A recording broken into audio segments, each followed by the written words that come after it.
Joe Rogan Podcast. Check it out. The Joe Rogan Experience. Train by day, Joe Rogan Podcast by night, all day.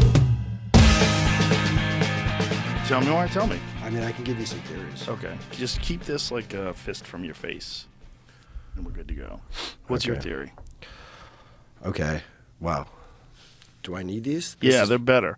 Keeps us from talking over each other. Locks you in. Holy shit. You get used to it. Okay. It's a little trippy. Hearing your own voice? Yeah. Yeah. I did so many radio shows back in the day. Yeah. It's normal to me. I'll get into it. But my theory is has to do with authenticity and what you represent and how rare that is. And it's not that what you're doing isn't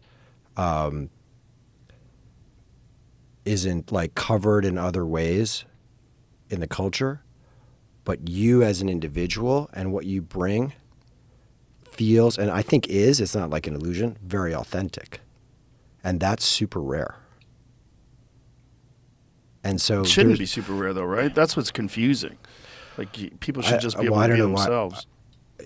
I mean, there's big commercial interests in it not being. Yeah. I mean, it's hard. There's also people read a lot of social media, and they read comments about themselves, and they like think about what people are saying, and then they like self-analyze too much and self-censor and self-correct, and I do all that stuff on my own enough where I'm pretty introspective and I analyze myself, and I'm probably my harshest critic, so I don't need a lot of other people's input on that.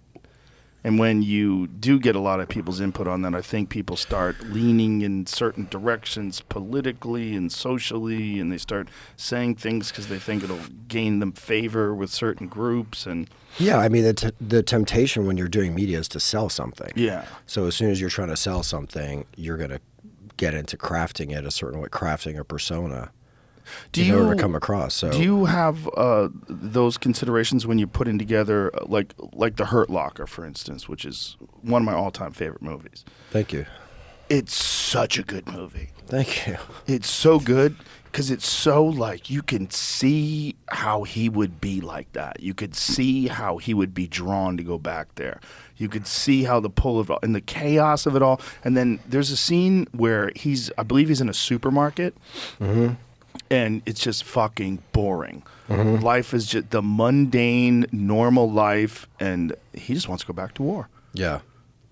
And I'm like, I buy it all in. It's like it's very rare that you see him. There's like no suspension of disbelief.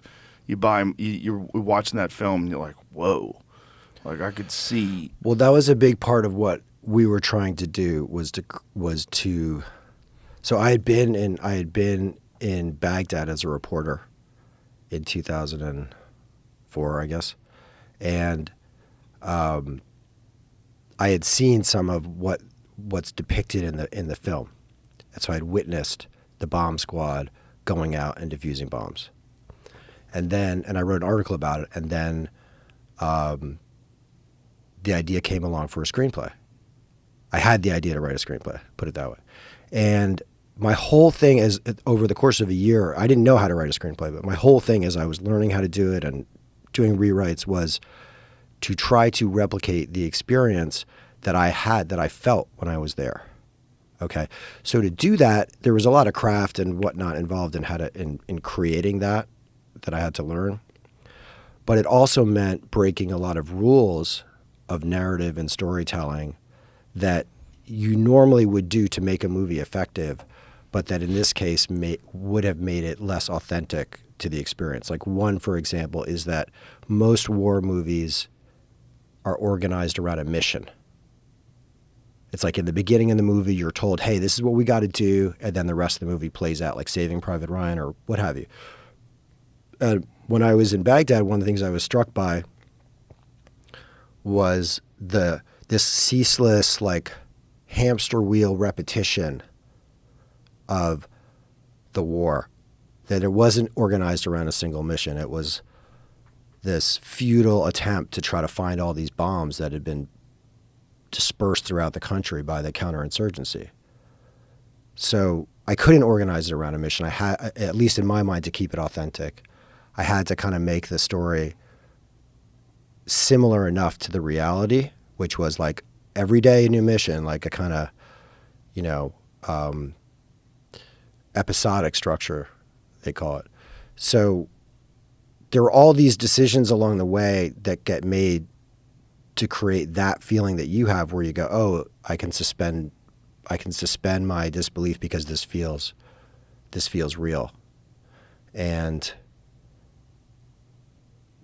then there's the point at which, like, you do all this research. I did all that research of actually going there, hanging out with these guys, talking to them, witnessing what they were doing, trying to get deep inside of it, learning about IEDs and how they work, and really getting inside their mentality, hanging out with them. And then there's another point at which you kind of put yourself into the piece too. And it's funny that you mentioned the scene at the end. And it's been really instructive to me because when I was doing screenings for The Hurt Locker, a lot of times at the end of the screening, like a vet would come up, and that scene in the grocery store where Sergeant James, that's the character name, was like kind of first time back from the war, and he's like overwhelmed by the commercialism of the supermarket and all the choices of cereal. And it's not just that it's boring, it's that it's like so meaningless compared to what he'd just been doing. And he can't function. And you've seen this guy operate on such a high level for the past, whatever it is, hour and a half. Yeah, there's a scene right there. Oh. And you can't choose, you know? All this like consumer shit. It was such a good representation of what these guys have to go through. But Sorry. And Renner is so good there too. He's amazing. But that actual thing had happened to me coming back. I felt this sense of dislocation, and I was only there for like a couple weeks, but I felt this sense of like how surreally grotesque like certain parts of our wealth are after you see this poverty and you see the hardship of the war. So that was like my thing. That wasn't like a research thing. Mm. And it's just interesting. It was like totally from my heart. And I remember putting it in and thinking, this is one of the rare things in the movie that like I didn't get from reporting. And it actually turned out to be one of the things that translated the most to other people. And it kind of taught me about like, well, sometimes if you just dig deep enough, probably there's a chance anyway that like your experiences or my experiences, if you're really being honest about them, and this goes back to where we started this conversation, will translate to other people. Mm. Even if you think they're super hyper fucking specific to you. Yeah. Does that make sense? Yes. It might be hyper specific so that's to you, what but it's very relatable. It's relatable because it is in retrospect, but at the yes. time I was like, this is just a weird thing that happened to me. No, but you nailed it because in the context of the movie, you know, you see that this guy is, I mean, every time he's defusing a bomb, this could be it. And he's over there in this chaos-ridden war zone. And then he comes back and he's wandering through a supermarket aisle. It was perfect. It was the perfect juxtaposition. And it really does. You do relate to it because I think all of us are aware that you kind of get accustomed to whatever you're around. You know, you get accustomed to a chaotic home life or a peaceful home life. You get a very busy workplace where people are yelling at each other and everything's constantly moving fast, or boring, droning cubicle life. Like, people understand that there's like certain ways of living and existing that you can get accustomed to, and they kind of make sense when you've adjusted and adapted to them. But then to have such a clear difference between being in a war zone and being in a supermarket, it was perfect. Well, thanks. I'll take that. Yeah, no, it was really good, man. It's like, what does it feel like to have the responsibility of trying to relay one of the most complex aspects of human life, which is war? It's funny when you said perfect, I just flashed on, not to not answer your question, but I remember there was some reviewer at the time that called it a near perfect movie. Oh. And I remember calling him up and being like, near perfect? Why are you just, what the fuck? Like, is that near really necessary? Well, because I want to put it on the, I wanted to put it on the DVD. Anyway, we did. We left it on there. it's still, I mean, but it's hard for someone to say something's absolutely perfect. no, of course, then it's stupid. Nothing is perfect. But That's funny though. but That you called them up. when you said perfect, What the fuck, bro? Near What's perfect? what's near? Yeah. What more do you want? Yeah. No, I do feel the sense of responsibility. I mean, I think that I think we're all responsible. I think whether you're doing a topic like that, where I tend to do real life stuff, although this most recent thing is fictional, I think that anybody in the media has a huge sense of responsibility that comes with the territory. Whether they feel it or not, or take it on, I don't know. I think it would be nice if we lived in a world where people felt more responsible, because I think a lot of what is put out there is very irresponsible. And I'm not even talking about like with true stories of like history where you're distorting history. That's obviously irresponsible. But there's so much of our cultural production, the corporate production, that is, in my view, irresponsible. I take the responsibility seriously just because I know in that case there are people, there were people that were still downrange and in harm's way. So there were all kinds of things that I was careful to not depict, because I didn't want to put anybody, like, that's the most basic level of responsibility, right? Nobody should get hurt because you burned some classified thing. So, like, in terms of like tactics that are used, Tactics, or like there was at the time in the war there was this like jamming system that was used to help prevent like remote detonation of these IEDs, electronic jamming systems, and I didn't depict that at all. And then after the movie came out, a bunch of Army guys were like, that wasn't realistic. I'm like, right, yeah, I mean, it is super realistic, but yes, I left some things out. Because, yeah, that makes sense. Because people called me and they were like, dude, you can't put that in. That would be bad. Yeah. So there's that level of responsibility, but then there's another responsibility to more like mystical things like truth and history, which I also feel pretty acutely. When you talk about irresponsible depictions, like what do you mean by that? I mean, I think that media is really important, like, to our culture, to our civilization. And one way to think about it is like there's more responsibility now around, let's say, portraying diversity. We've gotten a lot better at least trying to make movies and television shows that are more reflective of like what the country really looks like. But there's other areas where I don't see that same level of responsibility. One is like the obvious one that the right talks about all the time is like depiction of guns and violence, where there's just so much.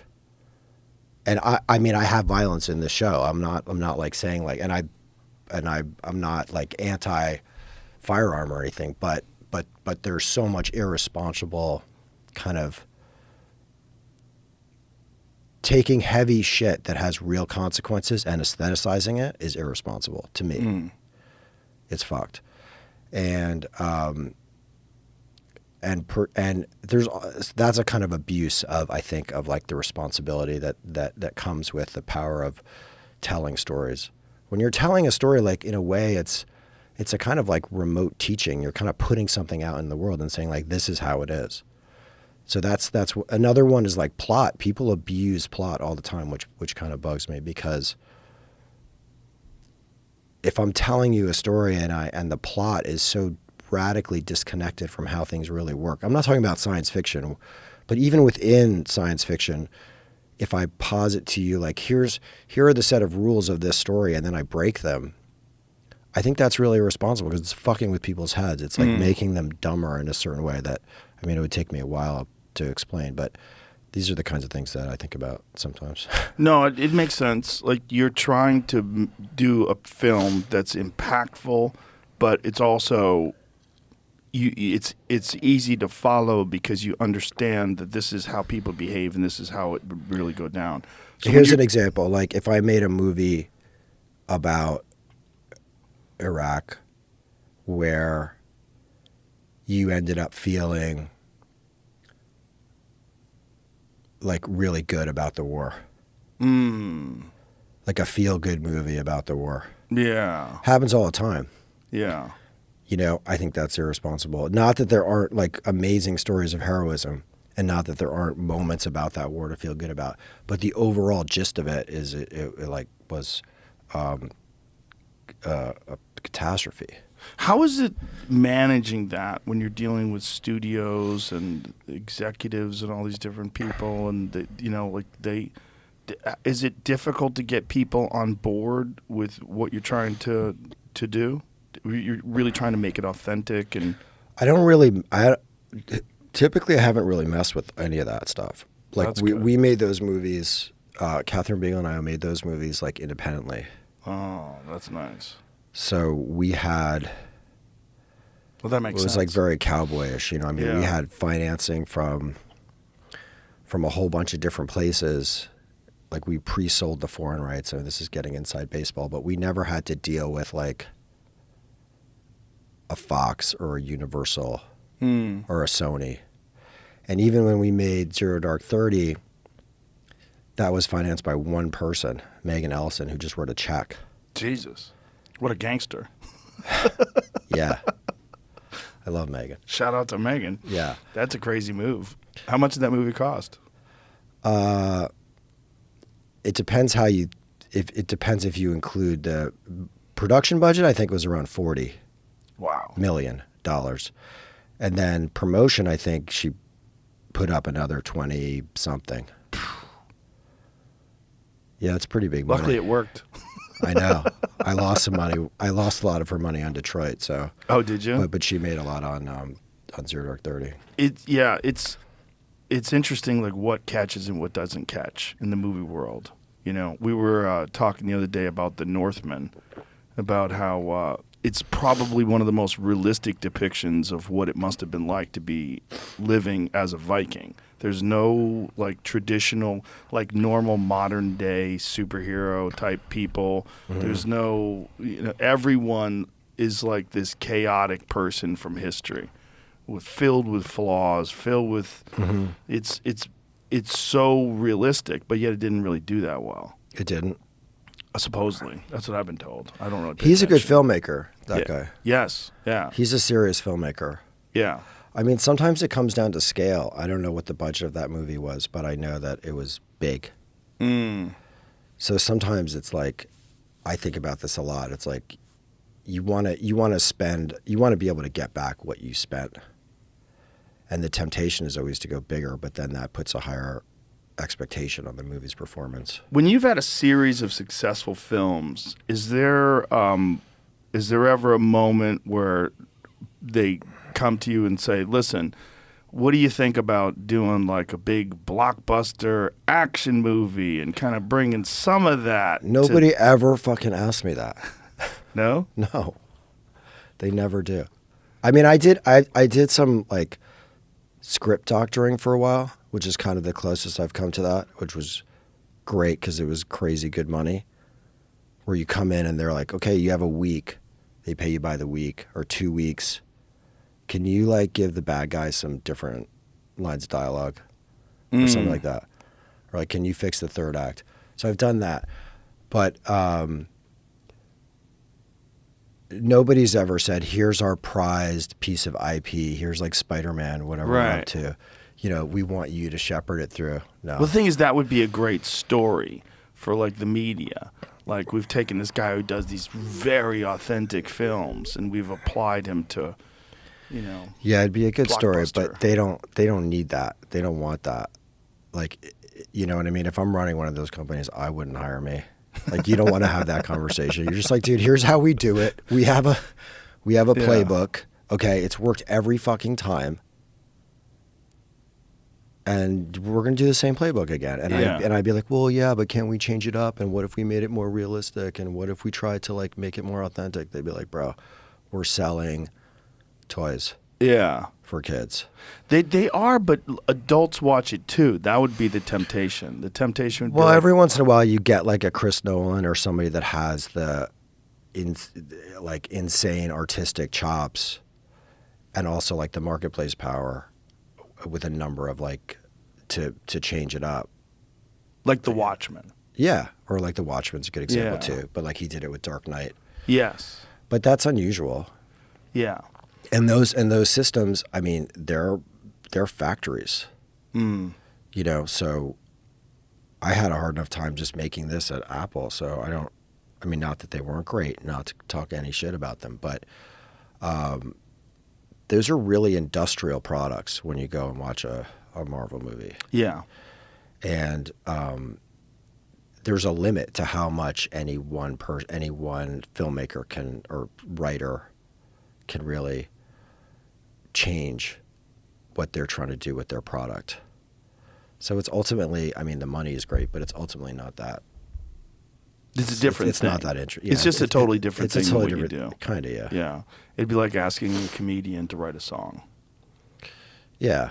It's just, they're both entertainment, but it's just like one of them is... It would be asking you to be like, hey, why don't we just, I'll give you like double what you're making now, triple what you're making now, but you gotta just like condense this shit up, right? You gotta just get to the good stuff. And you're gonna have 15 minutes with each guest, 10 minutes with each guest. We're gonna put you on NBC. You'd be like, I don't know if you could do I'd that. be like, how much money? You'd be like, I'll do it. I might be able to do this. You can figure it out. No. Yeah, it is interesting. You might be able to do it, but you might not be as good at it. No, That's the other it thing. It wouldn't be the same thing. Yeah. There's a thing that people like at a podcast that it's a hang. It's a conversation. That's what the people that are listening right now, they feel like they're here with you. And that's what they like about it. Mm-hmm. It's like if I was in the room, things wouldn't be any different. It would be the same sort of thing. It's not like there's a lot of people standing by with bated breath, staring at clipboards, making sure notes get hit, and you know, all that kind of shit will, that'll ruin the final experience for the people that are listening to it. The more cooks you have in the kitchen, the more influence, the more different ideas, the more commercialized it becomes. You know, the beautiful thing about this show is there's no one has any influence. It's zero. So it's just conversations. That's what like I think resonates with people. They're just listening to people talking, just two guys having a conversation about his art. Yeah. Well, and it's also because I think you're so comfortable in your skin that you don't modulate to like hit a note, which is what is so much of the culture right now. I don't think you can because people know it. They know when you're doing that. Like they feel it. Yeah. They feel he's kind of bullshitting here. Yeah. You know, like you can get it, but the thing is like that's the format if you're on late night television. That's like you have to do People that. love it. Yeah. So it does work. Yeah. It's just like unfortunate, I think, how big it is. It is, but it's interesting that there's these new like that's one of the things that's interesting about the success of your work. It's like there's something about authenticity and something about there's an audience for everything. There's an audience for the selling toys, Marvel movies. I love those movies. They're fun. Yeah. I like to watch the Hulk smash shit. Yeah. It's exciting. Yeah. But there's a giant difference between the way you feel about that versus Zero Dark 30 or versus The Hurt Locker or this new thing Echo 3, which I haven't had a chance to see because it comes out Friday, right? It comes out. It's on Friday, the 5th episode will be out. It's on Apple TV. So it's out now. It's out on Apple TV. And why did you decide you have to actually have Apple TV. Yeah. Or you could sign up for a free trial and watch my show. You could do that. You can. There's a 7-day free. It's like $6 or $7 a month. I can't believe I'm shilling right now for the Apple Corporation. They clearly need me. It's like worth $2.5 trillion. They do. They have $2.5 trillion. They're not doing that well. No. They're only in everyone's pocket. So if you could just give them 6 or 7, I think it's $6.99 for the trial. Or no, for the trial is free. For every month, it's $6.99. I've had it forever. It's the best. I love Apple TV. I'll shill for them. Just because it's fucking just so fucking convenient. Sign up for the trial. Here's my proposition if you haven't. Sign up for the trial. You'll get the first 6 episodes if you sign up today. And then you can decide if you want to go pay the $6.99. So watch it for 6 hours and then cancel it. No, then pay $7 and watch the last 4 hours. Then do whatever the fuck you want. There it is right there. So tell me how this came about. And what are you trying to do with this? Well, the biggest thing about this is it's 10 hours. It's a TV show, but I was trying to think of it more like a movie. So it's like everybody says this. Everybody says 10, like they're making a 10-hour movie. It's like a thing right now. People say like Ozark. Yeah, this really is a 10-hour movie in the sense that the way most TV is structured is it's just designed to get you to click. Every hour or half hour is designed to get you to click on the next hour, obviously, right? So that entails all kinds of things with plot and with how you have to like set things up and resolve them within the hour and then leave other things hanging. And what I like about movies is it's just like one thing. So the idea here was like maybe audiences are ready for something where in the first hour you're getting into the story. I mean, there's crazy action. It's not like it's boring, but you're getting into the story. It's not like meant to resolve something in that first hour. And then in the second hour, you're getting a little bit deeper in, you're learning a little bit more. And then in the third hour, and it keeps changing over the course. And where you end up, I guarantee you where you end up in the last hour is not where you would have ever imagined in the first hour. Even though there's a lot about this that seems like it's about a woman that is kidnapped. So it's like a high pressure situation. She's kidnapped. And I kind of was thinking like, how would I tell this story, which is a fictional story? I mean, it does happen, right? Like today, what's her name? Brittany Griner. Yeah, Brittany Griner. But how would that really go down if somebody was held in a foreign country, in this case in Venezuela?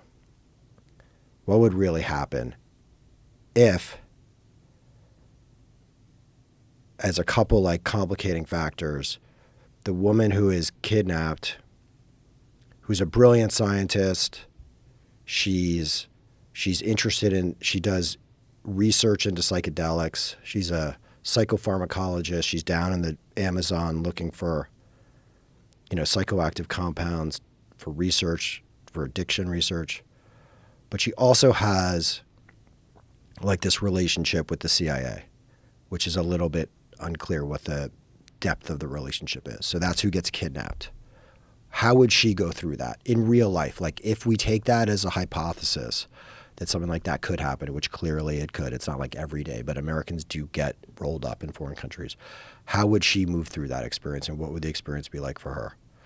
And then what would happen if the two people closest to her, her brother and her husband, were both in special forces? And how would they deal with it in real life? Not in Taken, not that I like Taken, but not that version, but like how would they actually deal with it? And the idea was to make like a 10-hour movie with that as the like the plot engine, and then put inside of it pretty much everything else I've been thinking about for the last 10 years. Like all my other interests like slammed into that plot, which is kind of a capacious enough story and a clear enough story, because it's like obvious like what you want to see happen. You want them to get her out. Right. When you say all your other interests, what do you mean by that? Well, just whatever else I've been thinking. Like I've been thinking a lot about other shit besides kidnapping. So, I mean, it's a story about family. Okay, it's a story about their relationship, the relationship between husband and wife. It's a story about honesty. It's a story about love. It's a story about how couples lie to each other and what the price of lying is. It's a story about men and how men relate to each other. in that, you know, these two guys know each other well because they're in the same unit together, but they also have like a somewhat complicated past, and they have this mission that they have to deal with. That's not like a. It's not like a. It's not like a mission that has been given to them by the government, so it's not like their job. So it has a different quality to it because it's their person they love the most in the world, and so it's about how these two guys interact with each other. It's about representations of masculinity, which is something we can talk about.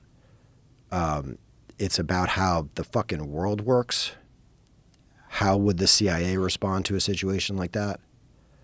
One of the things was like, there was always these conversations as I was writing the script, like, who are the bad guys? Who are the bad guys? You always need a bad guy, particularly in a kidnapping story. The bad guys are obviously going to be the kidnappers. But, you know, I think a little bit about kind of trying to, when we talked about responsibility, trying to like get rid of some of that black and white thinking and give people something that has a little more gray in it. And so one of the things we do in the show is like, I'll put you inside the room of the rebels who are involved in the kidnapping. I want you to understand who they are and where they're coming from. Because just making them like mustache twirly bad guys it's not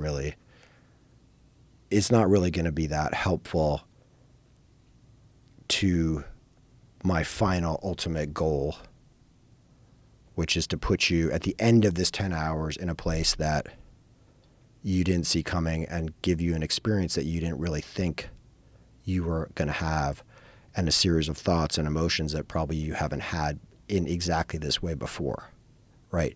But if I give you the same shit you've always seen, and I'm like, oh, here's the bad guy. This is how the bad guy behaves. You know that. You've seen a million bad guys. Then it's very hard for me to, like, at the end of it, give you a new emotional response. And that's like, or a new thought process. And so, I don't know, that's all the shit. That's some of the shit I've been thinking about. What is the difference in the challenge of putting together a 10-hour film, essentially, that's broken into 1-hour increments versus a traditional film format? Like, how much different is your process, and how much more planning is involved, and how much more time? It's 5 times as long, obviously, and that's just like I didn't really know, because when I started, I just thought, oh, it's just 5 times, but it's like 5 times as long, but like 100 times harder because and connected. Yeah. It's I mean, the biggest thing is the delivery system. I would say I don't know that my process changes that much, but see, in a movie, I have you. If you pay the money, if I can get you to pay the money, and you go into a theater, okay, this is dating back before people just stayed home, but let's say back in the day when people still went to theaters, I have you. You're not likely to walk out unless it's fucking terrible, because you pay the money, you've parked your car, you're going to sit. Now, the fact that I have you somewhat as a captive audience is a huge advantage to me, because it means I can like disperse out effects in a much more calibrated way. I don't have to give you like a dopamine hit every 30 seconds because I'm not trying to keep you in your seat, and I can tell a much more complicated story and challenge you a lot more. When it's TV, I don't fucking have anything of your attention, right? Like you could be streaming it in the kitchen, making eggs. You could be like it could be on your phone. I could be spending like weeks building the most bitching special effects, realistic action sequence ever committed to television, which I think we've done here and there in terms of the realism of the combat. Like in the beginning of episode 1, there's like a 15-minute action sequence that takes place on a snowy mountain, Afghanistan, meant to be Afghanistan. And it's guys fighting in the snow, which we really haven't seen that much of. And there's Black Hawk helicopters and 50 caliber machine guns. And it's beautifully shot, the best sound mixing in the world, like the sound of the bullets ricocheting off the mountains are sick. And an enormous amount of energy went into making sure like all the snow matched, like the snow that we got on that day matched the visual effects of the fake snow for the days we weren't there.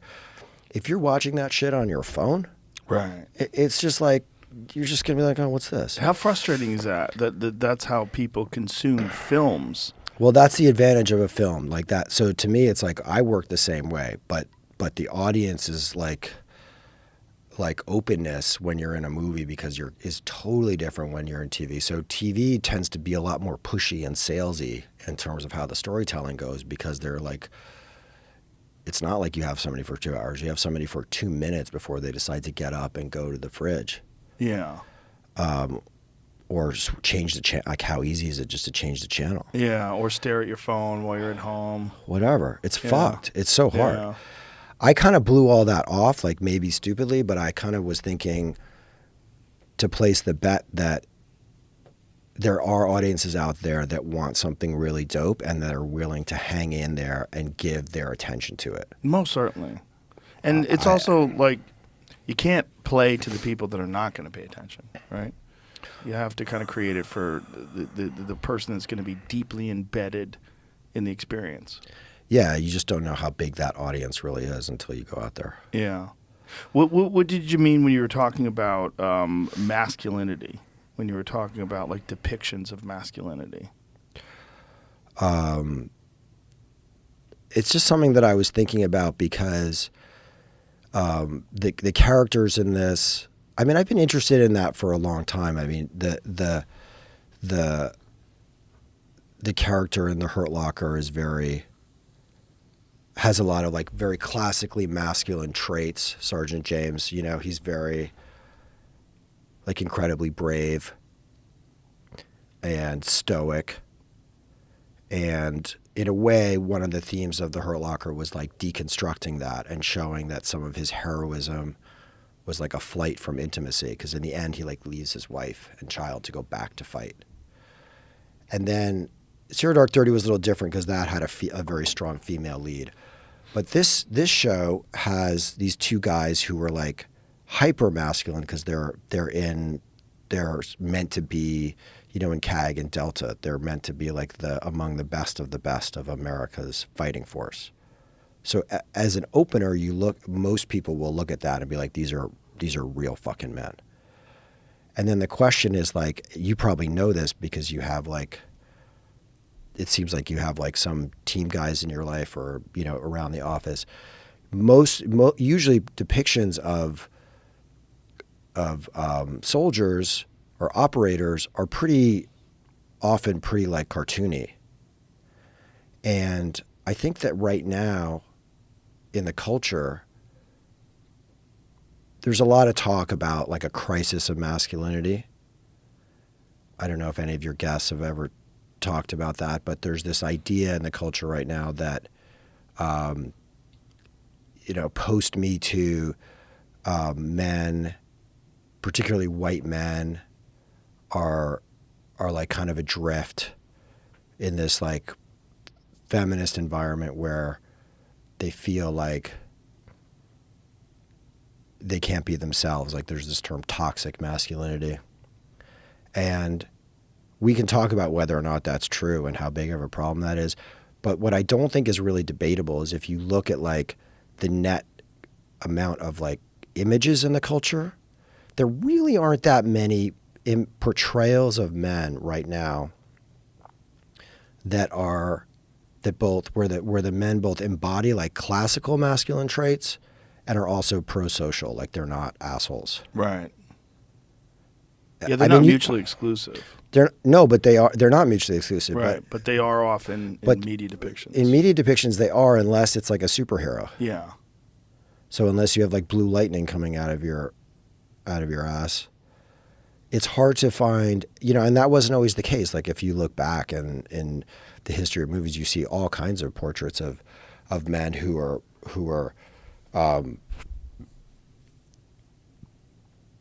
have a more like nuanced kind of portrayal. Mm. So that's something that I was thinking about here. Like these guys the characters in the show like relate to each other emotionally, but they also like are very handy with like an M4.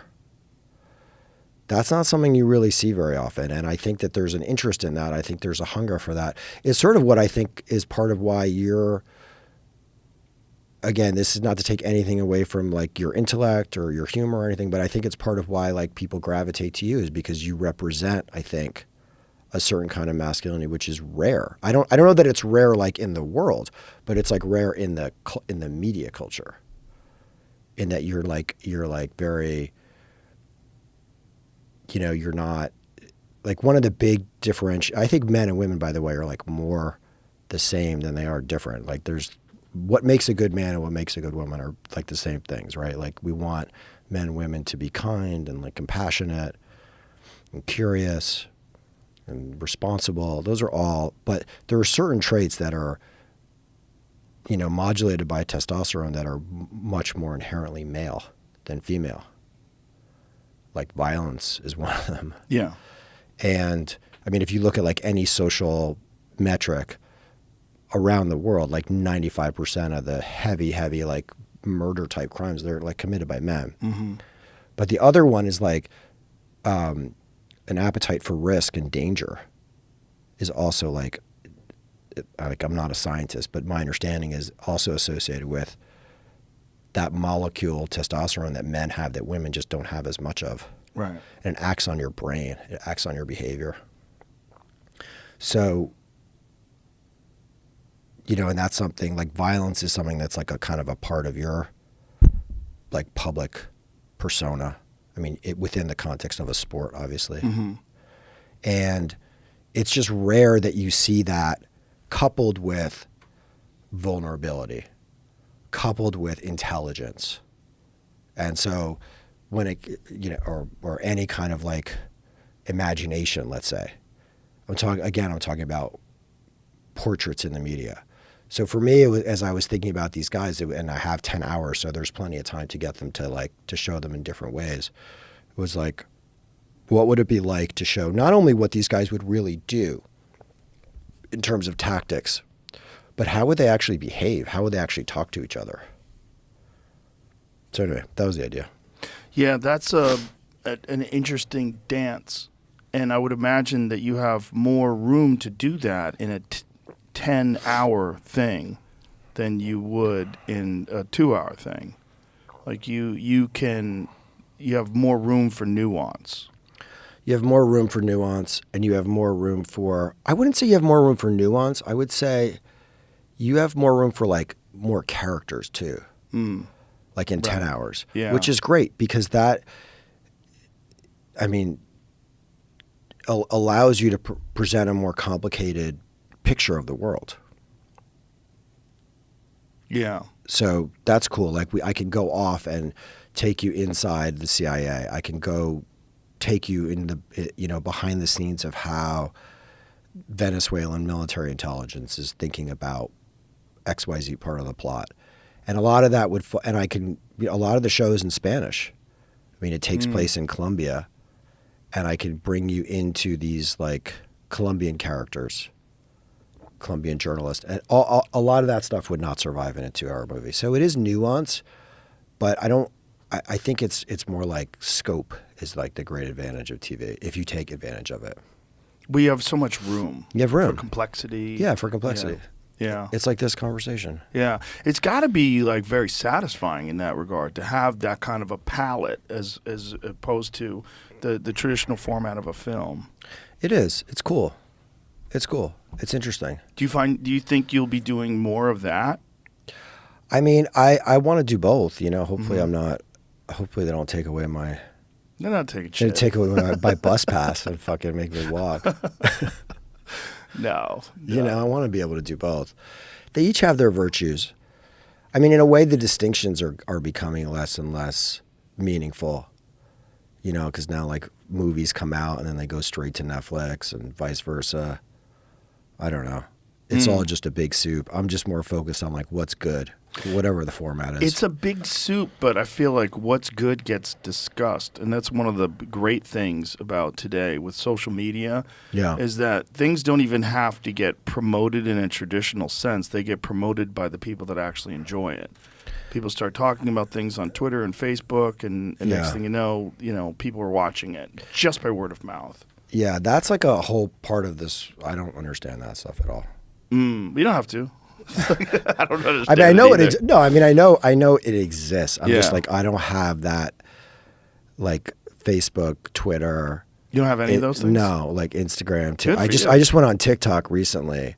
Oh no. I don't know. I That's was like, the worst. Oh my god, no, it's amazing. That's Chinese spyware. I know it is, but like, I mean, really is. I know it really like, is. Like, really should be illegal. There are. I mean, everyone's already so up in my shit. I spent 2 years investigating, preparing a piece on Trump and Russia, where I like went to the Ukraine. Like that's dude, that horse left the barn a while ago. What was the that Chinese like? Can have what they want. They just get in fucking line. There's nothing in there anyway.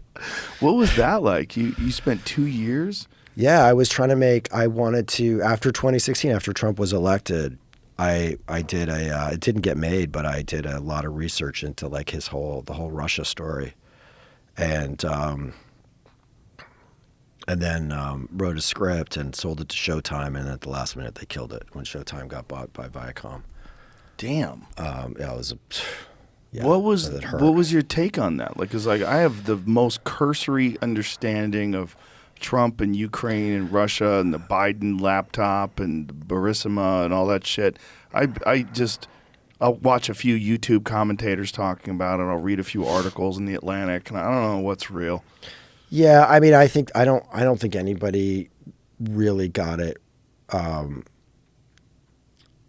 Really got it right. I mean, it's kind of the problem with the media today. The narrative that started about collusion, that the left just like fucking doubled down on and tripled down on, was kind of not really right in the beginning, and then when the evidence didn't bear fruit to what they had been proposing, people said, well, then there's like nothing here. So it's a super complicated story, but it's not. It hasn't really been told.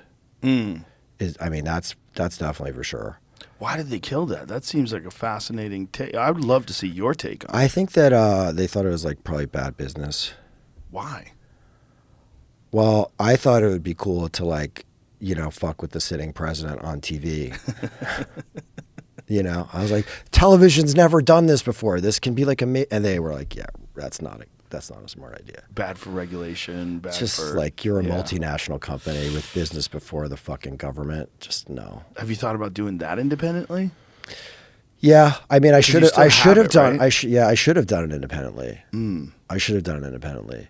Maybe it'd be good now because time has passed. The thing is that every day something else crazier happens on that story, Right. on the Trump story. Like every week he's doing something else where you're just like, that's even fucking crazier than the shit I wrote down. Right. So it's hard to keep up with it. But, Russia isn't going anywhere. Obviously, they're people are starting to realize now some of the stuff that was even pretty obvious in 2016 about how much they're committed to like security and adventurism and like pushing out. That's not going to change anytime soon. Adventurism? It's just like I just mean like military, like trying to use their military to like get shit. It's like a historical term, but like it just that's what Putin has been. And I'm by no means like an expert, so I'm really talking out of my ass right now. But Putin has, what I understand is that Putin has like basically failed at a lot of other typical things that people do. Like Russia has not been able to build a technology sector. We don't have one. Like we're not driving Russian cars. We're not like like Russian computers. They don't have like the energy sector is good, but they haven't really built. He hasn't really been able to build that much. What do you attribute that to? I don't think he's very good at it, but he's good at security.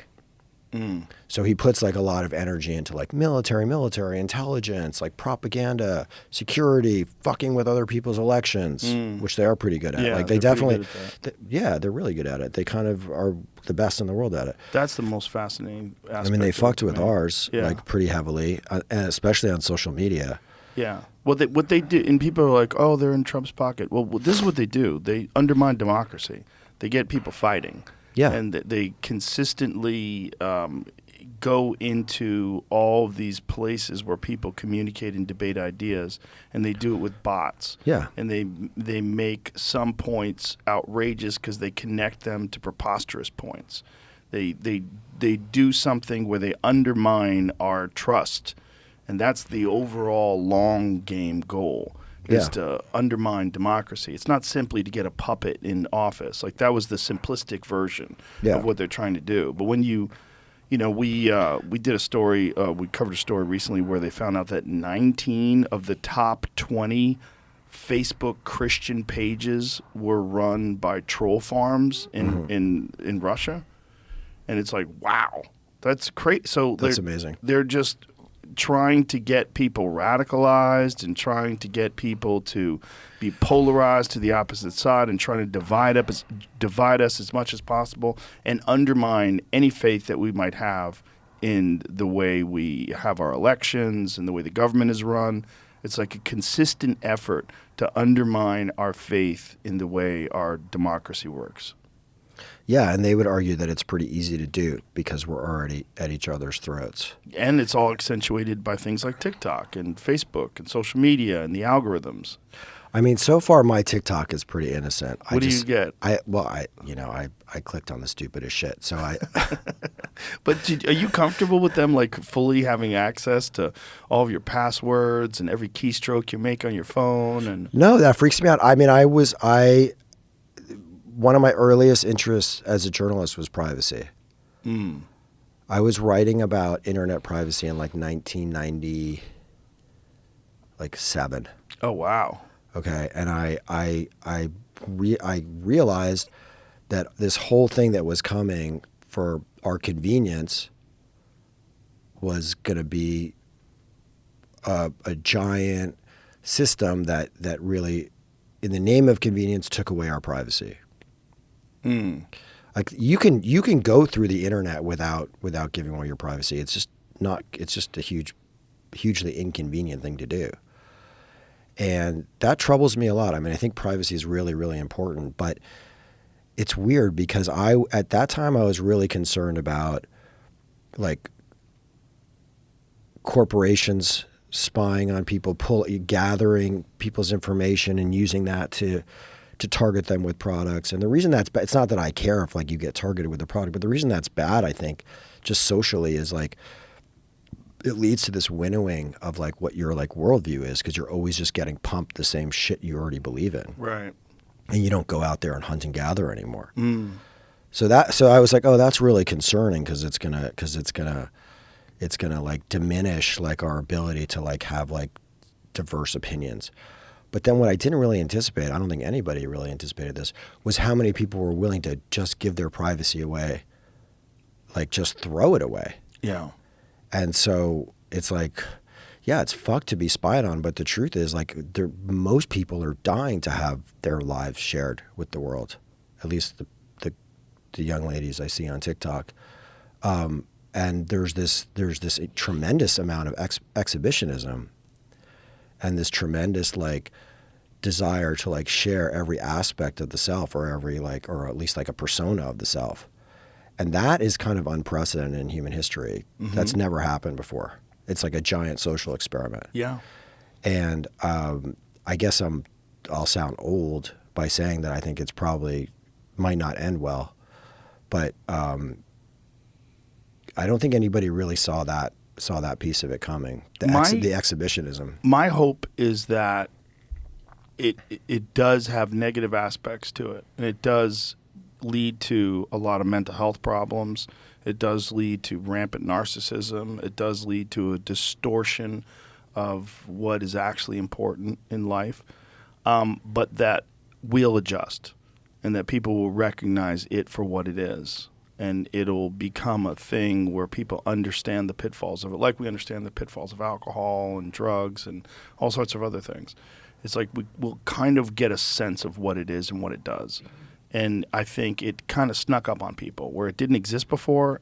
There's no playbook, right? It's like in all of human history, there's never been a time where you could be a TikTok star or a YouTube star or whatever and have all of your life exposed to the world, and also reap tremendous financial benefit from that, and maybe even more significantly, tremendous amounts of attention and capture, audience capture, which is you're being molded and influenced constantly by the people that you interact with.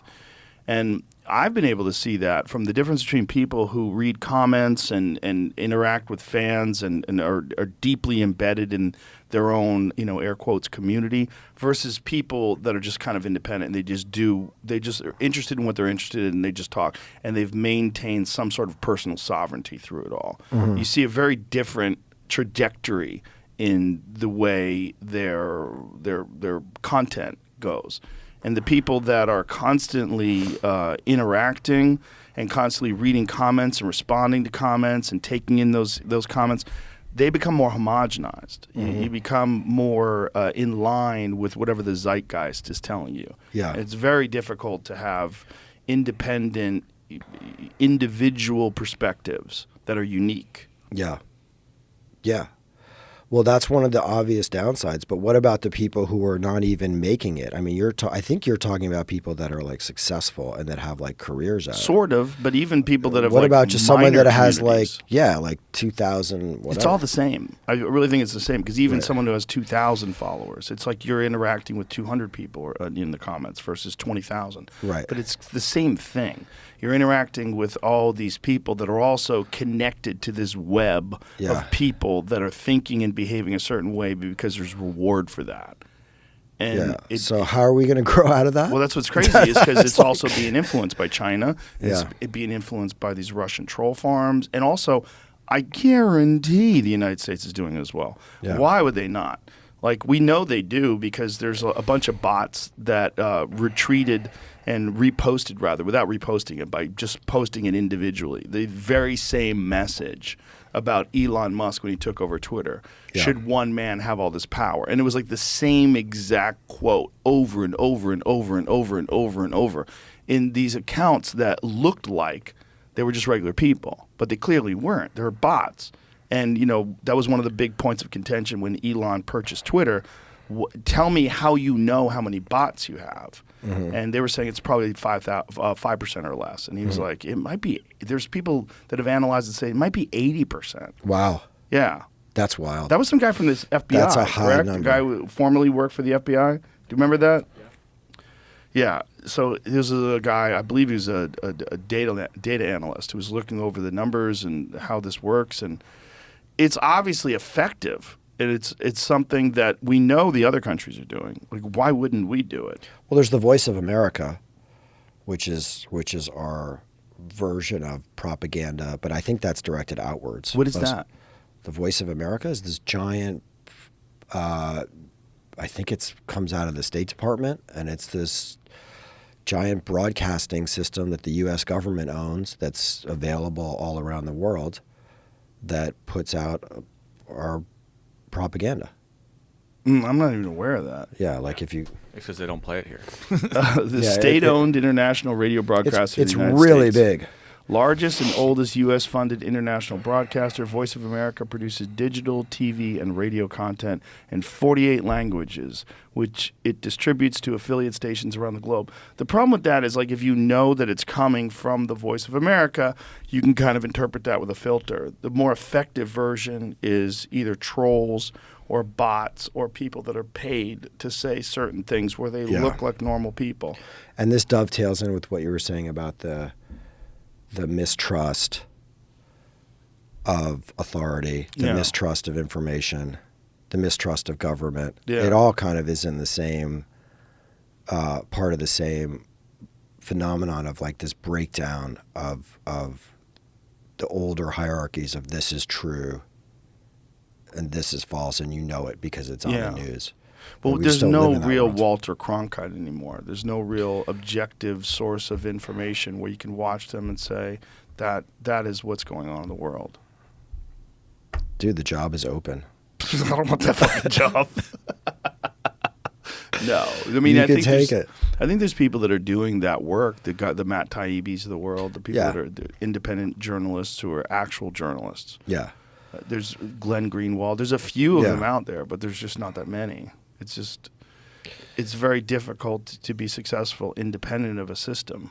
Yeah, and they're also talking to a very specific slice of the population. Right. It's not that there aren't truth tellers out there. There are a lot of them, but nobody has that like kind of fatherly position anymore. Right. That a lot of people are listening to. Yeah. Like I don't know how many people read Taibbi's stuff. He's good, but it's not like Right. it's not like It's America. not Walter Cronkite. Yeah. Yeah. And that's a big change. Yeah, it is a big change. That's a big change, and nobody has the answer for that, or that I've ever talked to. That fracturing of like social consensus. Like we can't agree on anything. Right. That's a fucking problem. It is a problem. It's a really big problem because it means that, I mean, you need some level of cohesion and agreement to problem solve, Yeah. especially when the problems are intricate. You also need some trust in the facts that are being distributed. Yeah. So, like global warming's like an issue. It's a problem, and it's like a real problem, and people can't even agree on like the facts of that, which is just so. It just makes you wonder, like where I don't know that I'm as optimistic as you are, like where all this goes, because to me it looks like some of these indicators look like what happens when a culture is like in decay. Oh, we're in decay. You know, There's no question about that. I just don't think it necessarily has to end terribly. I'm very optimistic about human beings because I think ultimately, even things that I disagree with, like woke ideology, I think ultimately what they're trying to do is make the world a better place. what is that? What is woke ideology to you? Woke ideology. I mean, I think we need to define it because Yeah. before I jump in and. Well, I think one of the best ways to describe it is a group of ideas that are also attached to ideas that are ridiculous. And I think that's the case with right-wing ideology as well. I think we have an inherent problem where we're very tribal and we're looking for a team. And ultimately in this country, there's only two teams. Yeah, that's right. There's team right and team left. I have a whole bit about It's that like I'm the doing Crips and about it's it like the now. Crips and the Bloods. It is. You know, and if you're Yeah. not on one, the other one. Yeah. Yeah, it's hard not to be on one. And things get captivated. You know, like, well, there's certain things that cannot be questioned. There's certain things like a man can be pregnant, and you know, you should have drag queen shows in kindergarten because it's not a problem. And then people go, well, what about children? What about that? Well, you were talking about queer issues. Okay, we got to leave it alone because this is in the woke world, everything LGBTQ is beyond reproach, and you have to leave it alone. In the right-wing world, you have preposterous notions about a woman's right to choose. You have radical control over people's bodies that is based on religious ideology. Life begins at the moment of conception, and even in cases of rape, abortion should be illegal. So we're so polarized with preposterous ideas on both the right and on the left, where you can't question things. Because if you do, it's against the tribe, and then you'll be a person without a country or a person without a group to be a part of. That's what gets me. It's not even the ideology. It's the mechanisms involved are so inherent to the human condition that we will adopt a predetermined pattern of thinking and behavior because it's more convenient than formulating our own ideas and thinking about things on their own. Yeah, and there's a lot of enforcement on both sides. Yes. There's a lot of police work. It's not. I mean, I think people have always been into their opinions, but what's really new is how policed it all is. Yes, and attacking people That's who what I differ mean. from the convention. Yes, and also virtue signaling, which is a completely new thing, where you can publicly display your disdain for someone who steps outside the lines, and therefore you supposedly boost your social cred.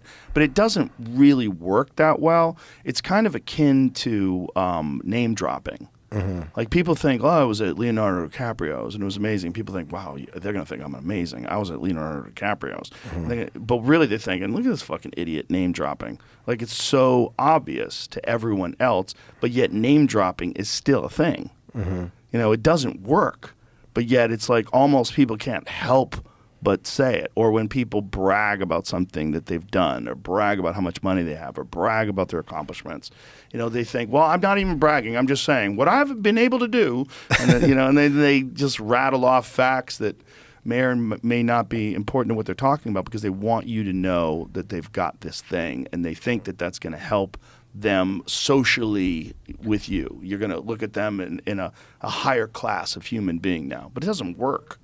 And I think that's the same thing with cancel culture and with virtue signaling. It doesn't really work. Even if people repeat it and chime it, cancel culture works. I don't know what you mean, like it doesn't work. I mean, it doesn't work in the sense of it doesn't elevate the person who thinks it's elevating them. Oh.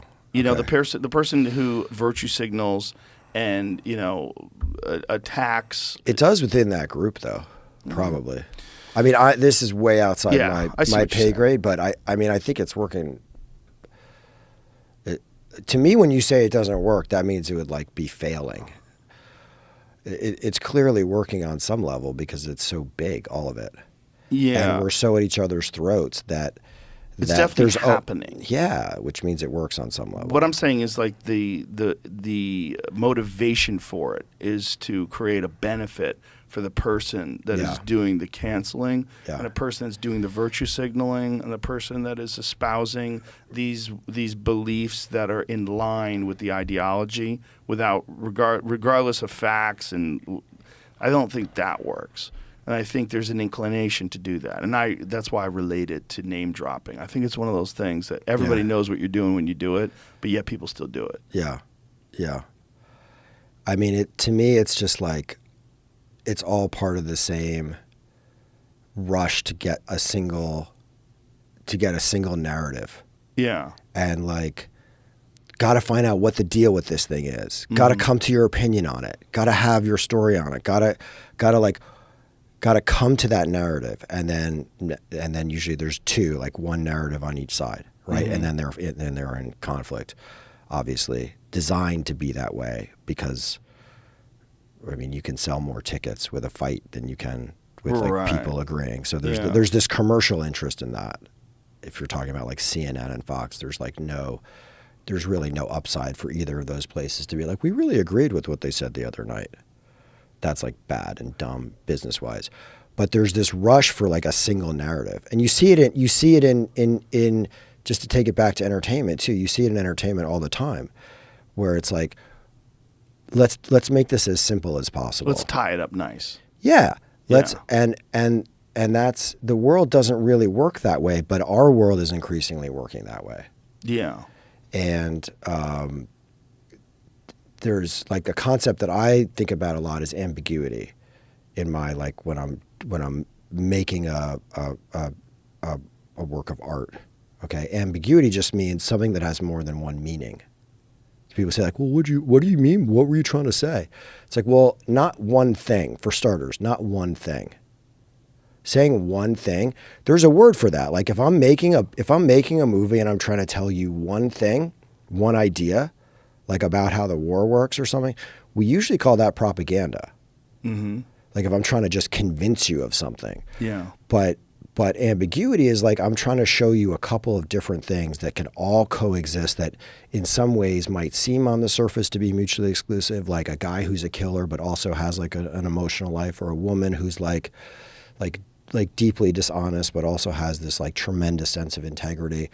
It's possible for more than one thing to be true at the same time. Yes. But that is what's being lost in everything that you're talking about. Yeah. That sense of like multiple explanations, multiple factors. And that is, it's part of the politics, which is very black and white. It's part of all this online stuff that I don't know anything about that's also super black and white, right? It's what you're talking about with the virtue signaling. It's like good or bad. It's never like, hey, how can we step back and have a more nuanced view? Yeah. And how can we kind of find like a synthesis that includes all of it? And how can we come to this conversation from a place of love and a place of like humility? It's always just like, how can we fuck this guy and get the narrative? But that's all like a simplification thing. And I think that's why I said like culture and decay, because the simpler shit gets, and the less like nuanced it gets, the harder it is to see like the bogeys behind the trees. I think human beings have a natural inclination to try to tie things up nice so they make sense, so they don't have to think about it as much anymore. They could define it in their head. Now I know what it is. But in this world, there's such a massive influx of information. There's so much data to take in. There's so many opinions. There's so many perspectives. There's so many facts. It's so hard to find where the facts are coming from, whether they've been filtered or distorted. And I think people get real scared by that. And then they really try to adhere towards an ideological perspective. They really try to adhere towards whatever the rules of their tribe are. Yeah, but you got to resist that. Yes, you do. Because when you do that, you're going to be missing out. Like, there's no ideology that can cover everything. Right. I mean, except for maybe like a scientific law. But like once you get past like the laws of gravity and some of the more basic stuff, like any ideology that seeks to explain how the world works is going to be missing all kinds of things on the edges of it. Where I think this is going, this is all technologically driven. Right, Yeah. the access to this information, the ability to distribute this information, the way people are communicating, and the fact that there's so much data out there that you have to go through is all because of technology. It's all because of social media. It's all because of the internet. It's all because anyone at any point in time can put something on their phone or put them on a computer and put it out there in the world.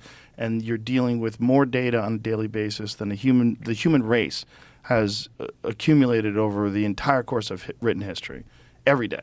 It's just constant mass amounts of data, and you don't know what's right and what's wrong. And you want to be a good what's person. all the data you're talking about? Just communication. Just whether it's Twitter, Facebook, YouTube. You're dealing with videos. You're dealing with text. You're dealing with people writing paragraphs and stories and blogs. Just the sheer raw amount of information that is being distributed and the communication that's going back and forth between human beings. It's unprecedented. Right. Like in the old days, if you were, let's say if it was 1972 and you were 22 years old and you hadn't been drafted into Vietnam and you wanted to know like what was going on in Vietnam. Yeah. You were curious, right? You would see it on the news and you'd see like, because back then the press corps had a lot more freedom and they were actually allowed to go where they wanted to in the war. But if you were really looking for like your like, the conceptual framework that would ground you and orient you, you probably wait until the December issue of Esquire magazine came out. Mm-hmm. And you'd read this like giant 15,000 word article by Michael Hare or something. And then you'd know. And all your friends would read that too. And then they would know. And that's what I'm talking about. That sort of like centralization of opinion is what has been like kind of blown into a million. But even it's not just then, like the quantity of information. It's the fact that there's no hierarchy of like, I mean, there is, you can still select what you want, but I don't know. That's very different from today, where if you were trying to figure out what was really going on in the Ukraine, for example, and unless you really knew which journals to dig into, it'd be kind of hard. I think I think it's very hard now, but I think maybe it might be easier now if you're objective. I think back then it was just as hard. During the Vietnam War, have you ever seen William F. Buckley debate Noam Chomsky? Mm-hmm. Fascinating. I mean, that's something that's gone too, right? Yes. Where's that level of public intellectual? Discourse. Oh yeah, Yeah. Those guys were like, yeah. It's an amazing conversation watching them go back and forth. And then there's, Gore Vidal and William F. Buckley and those classic series of debates they did on television, which is that great book, or great film rather. What is it called? Something Enemies? Best of Enemies or something like that? What? The doc you're talking about? Yes. Yeah. About that series of debates that they did on television. They were trying to, display both the left and the right and have them have some sort of a discourse about it on television. It turned out to be riveting. Yeah. And they did it just because they were failing. They're like, fucking throw anything up there. Let's get these guys to talk. And it turned out to work very, very well. It's always been hard to figure out who's right and who's wrong. And, when there's these compelling speakers that are great orators, and they're saying things with such eloquence and such articulation. Right, but my point is not I'm not saying it used to be easier, but I'm saying that the level of thought, of complexity, the amount of ambiguity in their statements, that's also changed, right? Like you don't have that level of thought or that level of complexity in the public discourse today. Well, I think it was much more difficult to be a public intellectual back then. You had to really have proven your mettle. It was a different. They wouldn't just let any fucking kid off of TikTok on ABC News to talk about the way the world works. Right.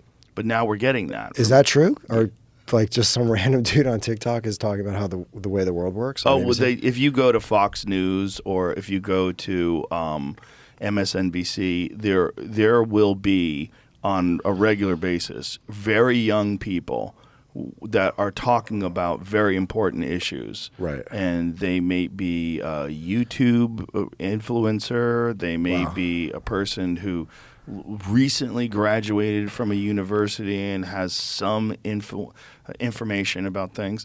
Noam Chomsky and Gore Vidal, or Noam Chomsky and William F. Buckley. I mean, those are two like rock solid intellectuals. Oh yeah, Chomsky invented new lines of thought in linguistics. He's like a legit.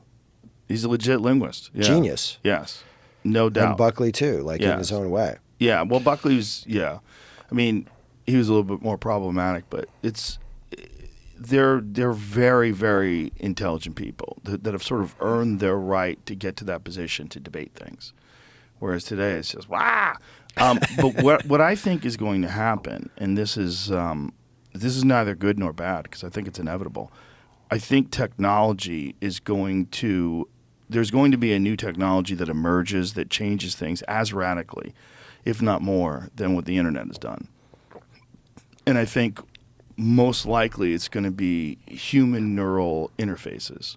Okay. And those are around the corner, and they're going to be here before you know it, and they're going to sneak up on us just like the internet snuck up on us. What is that exactly? Like that's the chip in your head or something? Yes. They're going to use it initially for people with ALS and various injuries and diseases, and where they can't control their muscles anymore, and it's going to rewire the way the human mind interacts with the physical body. But I think ultimately it's going to remap the way people communicate with each other. And in Elon's words on this podcast, he said, you're going to be able to talk without using words. Are we going to miss this? No. I'm happy to miss it. It's going to happen. We're going to be old. They're going to drill into our head. We're going to be like late adopters, like when Grandpa got email. Okay. Or Grandpa got the Neuralink, 8 years old. I think it's going I'm happy to miss it. I'm like, that doesn't sound... Well, in Elon's perspective, we're already cyborgs, right? Because we already have these things in our pockets. It's just not physically embedded into your actual body. But one day it will be. And it will be because it will be better than not having it in there. When the technology sufficiently advances to the point where it's safe, it's everywhere, everyone has it, you're missing out, and all these people are gaining some sort of an advantage either in the workplace or in industry or whatever it is, or socially from using that, you're going to use it. Well, maybe there'll be like a whole tribe of people that are like primitives that reject this shit and just continue to hunt and like not get the Neuralink. That's always been the case. I mean, that's one of the things that Graham Hancock points out when, he has this amazing show, Ancient Catastrophe, or Ancient Apocalypse? Yep. Ancient Apocalypse, that's on Netflix. It's talking about evidence that there's a very advanced human civilization that lived a long time ago that was destroyed by impacts, by comet impacts when we went through a comet storm. And this is like what caused the end of the Ice Age. There's actual like legitimate scientific inquiry into this. It's called the Younger Dryas Impact Theory, and it's based on actual real data that they get from soil. Like when they do core samples of the Earth, they can find out that at this point when the Ice Age ended around 12,800 years ago, there's a lot of iridium in the soil. Okay. And that's very common in space and very rare on Earth. And it also coincides with when Earth was passing through these comet storms.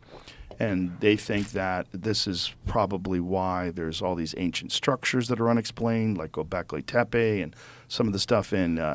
Is this like a UFO thing, or this is a different thing? Okay. No, it's not a UFO thing. No, not at all. Okay. No, it's so it's like a catastrophe, natural catastrophe, a civilization pre-Babylonia, that was advanced to the point where they could build things like the pyramids. Okay. Advanced to the point where they could build these immense structures that are unexplainable today, like things in Lebanon where they have these enormous stone blocks that were carved, or thousands of tons. There's zero idea how they did it. Like, what are they doing with it? How are they going to move it? They did this so long ago, no one even knows who did it or why they did it. Right. What they believe is that at one point in time, whether, if anatomically similar human beings, they used to think, like when I was in high school, they thought, human beings like us have only been around for like 50,000 years, 100,000 years. Now they've taken that way back to almost 1 million years. So that gives so much more time for people to evolve and for technology to advance. And the concept is that there was an advanced human culture that existed thousands and thousands of years before we thought it did. So instead of 6,000 years ago being the birth of civilization, agriculture, written language, they think it was way before that, like maybe even 30,000 years ago, and that these people had reached a very high level of sophistication, and then massive natural disasters all over the world knocked people down to almost the Stone Age, and then they rebuilt again. And that's what we're experiencing now. But one of his points is they talk about like these ancient hunter-gatherer tribes that existed for thousands and thousands of years, and how could it be possible that they existed as well as these advanced cultures? But he's like, but that happens now. Like, you could go to New Guinea and you could see people that are hunter-gatherers right now. While you have an iPhone, you can film them with your space device. You could go to the Amazon and see uncontacted tribes. You can go to North Sentinel Island. There's uncontacted people that are living. Less and less, but yeah. Less and less. But the idea is that people have always coexisted that are at various stages of technological superiority and efficiency. Okay. And that there will be people that are tribal people. But they'll basically be like, they'll be like like a they tribe are in now. that's how bad it'll be. They might just stay the way if they you are now. opt out, you're basically going to be like a guy with a bow and arrow in the jungle. It'll be that bad. I was thinking more like I want to get most of the advantages of contemporary civilization. Like I'd still like the car that drives itself and the cool toaster. I just don't want the fucking thing in my brain. You know what I mean? I don't want to be 2 levels of it. You can get it in your brain, or you wear it as a hat. Yeah, I'll do that. Maybe the hat one is like a flip phone. Yeah, I'll take the hat. Yeah. But I don't want to have to go to like, to a reservation and be like in the jungle by myself. Well, I don't necessarily think it even has bad. to be that different, but it could be like homesteading. It could be like people that, make their own bullets. Right. Because there's a lot of that. There is a lot of that. Yeah, I mean, it could be people that just are, they prefer subsistence living, which people really do. That's like life below zero and all those people that live in modern times that subsistence hunt. Yeah, well, there's a lot of people that do that because they have no choice. There is, but there's also a lot of people who do it because they have a choice, because they've lived the other I'm way talking and they about don't like third it. world. Yes. Which is what there's so much poverty out there. It's hard to. Yes. It's hard to keep that in mind because America is like the wealthiest country in the world, also the most guns, and also the most religious. Are we the most religious? Yeah. Really? Yeah. More than, say, like Iran, where they have... I don't know if we're more than Iran. I didn't look at the map that closely, but there was a map I saw, and it had, like, belief in God in red, and it was just the U.S. was, like, looked like the reddest country to me. I could find the map for you. That's interesting. I'd like to know. We are, what is like, the compared difference in belief in to... God? Compared to... every other, let me put it to you this way, compared to every other English-speaking country. Sure, Western world. Like England has a very different system than we do in terms of belief in... So most God-fearing, wealthiest, and most guns. Hee-haw. We win. And biggest military. Yeah. Yeah. Did you read that book? I think it was called Sapiens. Yes. Because when you were talking about the ancient man, it made me think of that because one of the things I remember from that book was that the Homo sapien, at least if I could be misremembering this, so correct me if I'm wrong, but one of his ideas was that people as we know it, like basically murdered all of these other like Neanderthals and different different species of humanoids or whatever the correct term is, and that's how we spread. That there was like a mass genocide because that at one time, and I don't know if this conflicts with what you're talking about or not, but that at one time this may have been post the environmental event that wiped out the more advanced civilization. At one time there were all these different types of on the planet. And obviously we won, and the Neanderthals are not here anymore. And if I remember correctly, his thesis was that we did that with like killing, and that there's something very innately violent in our DNA. Well, it's certainly plausible. We've certainly done a lot of killing, and it makes sense that if there was something that was similar to us but not quite us, and somehow posed a threat or was in competition with us, that we would kill it. Yeah. There's also theories about biological integration, that we mated the Neanderthals out of existence. And there's some substantiation of that in the fact that a lot of people, particularly people of European descent, have Neanderthal genetics. So there was some sort of interbreeding with people. Yeah, I think both of those things could be true. Yeah. Right? To deny the idea that human beings committed genocide or were violent towards others is ridiculous. Right, it's nothing but evidence of that. Yeah. Of us doing it to us.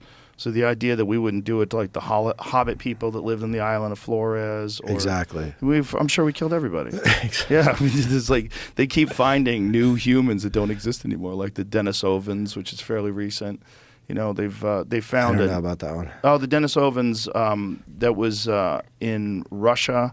And I believe that was one of the first examples they found of it, but it's a completely new strain of human being that shares some of our biology, but it's not a Homo sapien like modern humans the way we are today. They think there was probably quite a few, like there was some parallel evolution going on, and this competition, just like there is in other primates, right? Yeah. There's the bonobos and there's traditional chimpanzees and. Yeah, so here's the Denisovans. They're just like there's differences in the anatomy that are innate. They were almost looked like they're thicker. They got larger heads. It's a totally different kind of a thing. I feel like this was fairly recently. Jamie, did they say like when they found the They look much cave. It's a cave, right? Cave is what they found, I think. Yeah. Something in that. And so it's a. So what's the difference? The lungs are different. Yeah, it's just they look bigger, they look thicker and more stout, and there's a bunch of differences in the femoral length and the shape of the heads and. Wow. That's Neanderthals, but just Google Denisovan history, and so we get a time frame instead of just images. Because why is that only showing you images? Just go to all. Go to all, not images. Yeah. There. So Denisovans are a extinct species of humanoid, a close... What'd you do? Oh, I was looking at the upper left-hand corner. That's okay. Distinct subspecies of archaic human that ranged across Asia during the lower and middle Paleolithic. Denisovans are known from few physical remains, and consequently, most of what is known about them comes from DNA evidence. And I think that was like, what year? 2010. Yeah, so 12 years ago. What is the Paleolithic? How long ago is that? That's a good question. What's the Paleolithic, Jamie? I used to know this kind of thing. Yeah, me too. From around 3 million to around 300,000 years ago. That's the lower. The Middle Paleolithic period was which followed would last from 300,000 to 50,000 years ago. So they lived alongside of us. And they were a totally different kind of person. Don't you think our ethics should be farther along if we've been around for that many hundreds of thousands of years? I think that's the part of this theory, the ancient catastrophe theory, is that we had to reboot. And this is the idea about it, that, you know, we did get knocked back into chaos and like a severely harsh primal way of living. The way to describe it is like this is an instantaneous ending of the Ice Age due to impacts all over the Earth. And there's evidence of this in the form of nanodiamonds, which it's called trinitite, which exist at the Trinity explosion. When they first detonated a nuclear bomb, they found that the impact created these microdiamonds, these nanodiamonds. Well, they find that all over the Earth at around 12,800 years ago, which would indicate that the impact was so substantial that it created these things. But I'm saying since then, we've developed a lot of really advanced technology. Mm-hmm. But has there been the same evolution in our ethics? Well, there's most certainly. Thinking? If you study Steven Pinker's work, this is the safest, most understanding, least racist, least violent, least rapey time in human history. If you go back and think of all the horrific crimes that have been committed since the beginning of time, and you look at them on a scale, even though we say, oh, there's so much chaos in the world today, there's so much horror, and that's absolutely true. Yeah. But there's less than there's ever been before. It's better. And, they call Pinker an apologist for just talking about data, but it's like very clear. If you just look at the sheer numbers of murders, the sheer numbers of all the horrific things that people have been known for forever, there's less of them now than ever before. And I think it will continue to get less and less and less. But it's not perfect. Well, the dentistry is better too, right?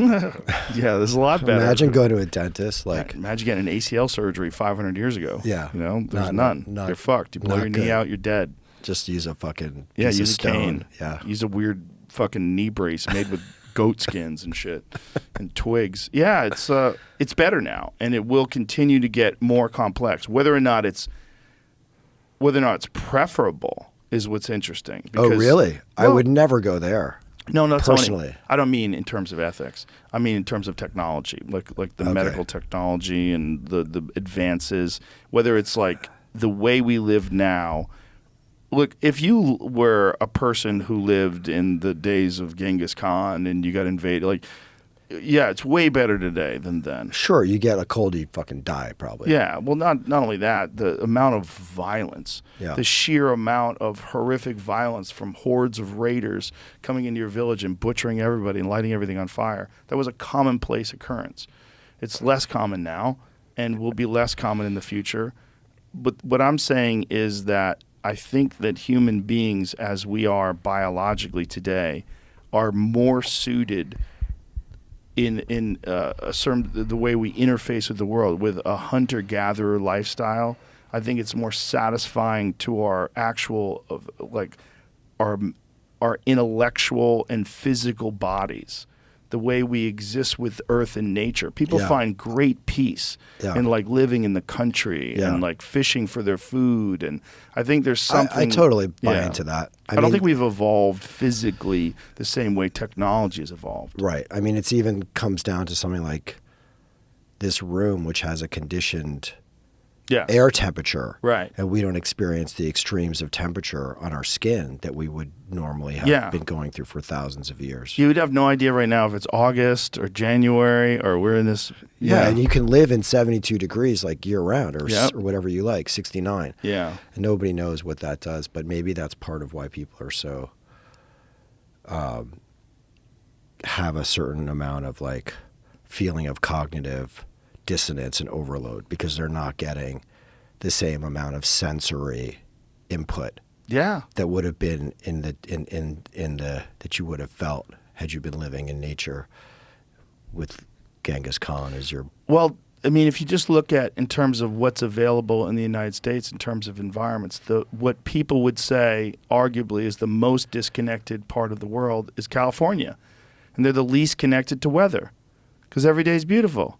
It's perfect. They don't have to worry about huddling up for the winter. They don't have to worry about storms coming. You lost me on a turn there. I'm down with California being the most artificial. What do you mean disconnected? Disconnected to nature. Oh, to nature. To Oh yeah, weather. because it's a fucking desert. Yeah, no I weather mean, LA events. is a desert. It's a stable Yeah. all year round. It never Yeah. rains. It's Yeah. never too cold. It's you what could I don't like exist about as a LA. homeless person so easily. Yeah, it's what I don't like. One of the things I don't like about LA. One Yeah. of the many things. It's not good for you. It's not. No. I need the weather to kind of remind me of change, Yeah.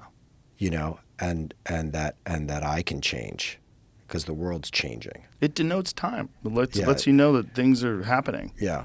Yeah, I think that's one of the weirdest things about California, and it just adds to the weirdness of what it's like to live in a city that's dominated by show business. Yeah. It's like also you don't have to deal with weather. I'm not going to defend LA. I mean, No, I mean, like I lived there forever. I love like lots of aspects of LA. Really? But yeah, it's a tough place to live. I it's think a weird place. That's Yeah. the point. Is it's just weird. Yeah. Because I don't think people are. I mean, you could certainly be a nuanced, very evolved. You want some coffee? Yeah, I'll try some. You could be. Thank you. No problem. By the way, thank you for taking such good care of me and the hospitality. Oh, my pleasure. It's really nice. Very stand up. My pleasure. My pleasure. I'm a fan. I love your work. Thank you. But I'm just saying that I just think that, you know, we are a part of nature, and I think we're set up to experience like that. We're set up to experience cold weather, and I think it enhances a sense of community when you have to bundle up together because a hurricane's coming. And you know, there's a thing that happens with people. There's negative things. There's looting and crazy things that happens when chaos ensues. But I think that ultimately human beings are better off when we deal with weather. And we deal with the fact that nature is a real factor that you have to take into consideration. And you are ultimately powerless. And you just have to do your best to prepare and get ready for it. But it's happening whether you like it or not. If you live in Boston and it's January and a blizzard's coming, there's not a fucking goddamn thing you can do to turn that off. There's not a button you can switch. There's not a fan they can blow that sends it out into the ocean. You're dealing with that fucking snow. It's coming in, and everybody's got to prepare. And you get food, and you get candles, and you get firewood, and you ride that bitch out. And I think that's good for people. I do too. I Yeah. do too. I think being in nature, at least for me, I don't know about other people, but it's very important for me. Like the wilderness, and contact with environments that aren't man-made. Yeah. I think that's the key. It's environments that exist outside of us. Yeah, I think so too. And there's just something very humbling about that, and very there's something about it that just centers me. You know, I mean, I'm not alone in that. I'm not saying anything that radically interesting, but I think it's something that it's harder and harder to find. You have to go seek it out. Yeah. Right? You have to like intentionally be like, hey, in 2 weeks I'm going to go camping. I'm going to go on a backpacking trip. Whereas at a different time in our lives, it would just hit you in the face because you wake up in the morning and you're in, you know, you're in it. Not only You're in that, I nature. think human beings have evolved to deal with those sort of complex factors of nature. It's like an inherent part of what we are as a human being. It's the way the mind is structured, the way the human consciousness is structured. Yeah. I think that's like we evolved this way. And I think when that is absent, there's like this like sort of confusion. Yeah. And I don't think that's good for us. Yeah. I agree. Do you link up drugs with nature? Well, I think drugs are certainly a part of nature, especially some drugs, especially things like psilocybin. Yeah. You know, have you ever listened to the Stoned Ape theory? Do you know about that? I actually read about it last night. Oh, really? Yeah. I read about it last night when I was like looking around for stuff that had been on your show, and I read about it last night. I used to cover psychedelic drugs for Rolling Stone, and so I used to write about them. I had not read that particular theory, but I used to think a lot about psychedelics, and I was part of a little bit a group of people that knew Alexander Shulgin, who was like the godfather of MDMA. And but I actually the Stoned Ape theory, I literally just read about it. It's really fascinating. I'll buy it. I'm happy to buy into it. It doesn't seem like It doesn't see. I don't know like how controversial or accepted it is, but it doesn't seem outside the realm of possibility to me. I don't think it is either, but it's very controversial. Is it really? Yeah, very. I mean, your main protagonist in Echo 3, isn't she researching psychedelics to help soldiers with PTSD? Isn't that part of what she's doing? Yeah, she's researching psychedelics to help with addiction, which is, although PTSD is another illness that people are exploring with psychedelics. I mean, psychedelics started as a at least in this country as a therapeutic. Which ones? LSD. Well, they tried it as a lot of things. They tried it as mind experiment. They tried it as mind control. The CIA famously. But I just mean it came out of the idea of being therapeutic. Yeah, CIA does. Well, you know where it came out of? It came out of the idea of women's fertility drugs. I just mean it was to induce labor. That really? was when they were initially creating LSD. I think part of the research was about coming up with drugs that induce labor. And Hoffman, when he was working on synthesizing LSD, got it in his hands and then went on that famous bike ride. Yeah. Because he was tripping balls because through his skin, he had absorbed all this acid and was just tripping balls and trying to figure things out. And then the CIA got a hold of it and they said, well, what can we do with this? And they didn't really know because it was a fairly new compound in terms of, modern human use. Although there is some real clear evidence that even back in ancient Greece, they were using it in the form of ergot, which is a very similar effect. Yeah. But they started doing all kinds of wild stuff. I'm sure you've seen some of those experiments they did with soldiers. I have. I mean, I'm much more interested in the idea that it has, not to take anything away from the whole topic of the CIA doing crazy shit, but I'm much more interested in the notion that they have therapeutic, practical. Yes. That's even in my own life. Mm-hmm. I think that that's really interesting, and MDMA. Which, as you know, is total. I mean, first of all of these drugs are not to be taken lightly, and they're not for everybody, in my opinion. Yes. I mean, especially LSD. Yes. There's huge amount of danger associated with them if you have a certain tendency to schizophrenia, or also just like if you have repressed shit that you're not in touch with, mm-hmm. the last thing you want to do is like find that out when you're on an acid trip, because it could be a really bad experience. It depends. It depends, but I just mean they're dangerous. I just want to say like it's not. I just wanted to. It's fraught with peril. Yeah, it's fraught with peril. It's not for everybody. Before I go off extolling their virtues. Oh yeah. Just because I think that especially for kids and stuff. Oh yeah. But MDMA is less so because it doesn't ask as much of you, mm-hmm. and MDMA. I just know this because I wrote about this guy Shulgin, who I mentioned. Initially was used before it became a popular street drug or a club drug.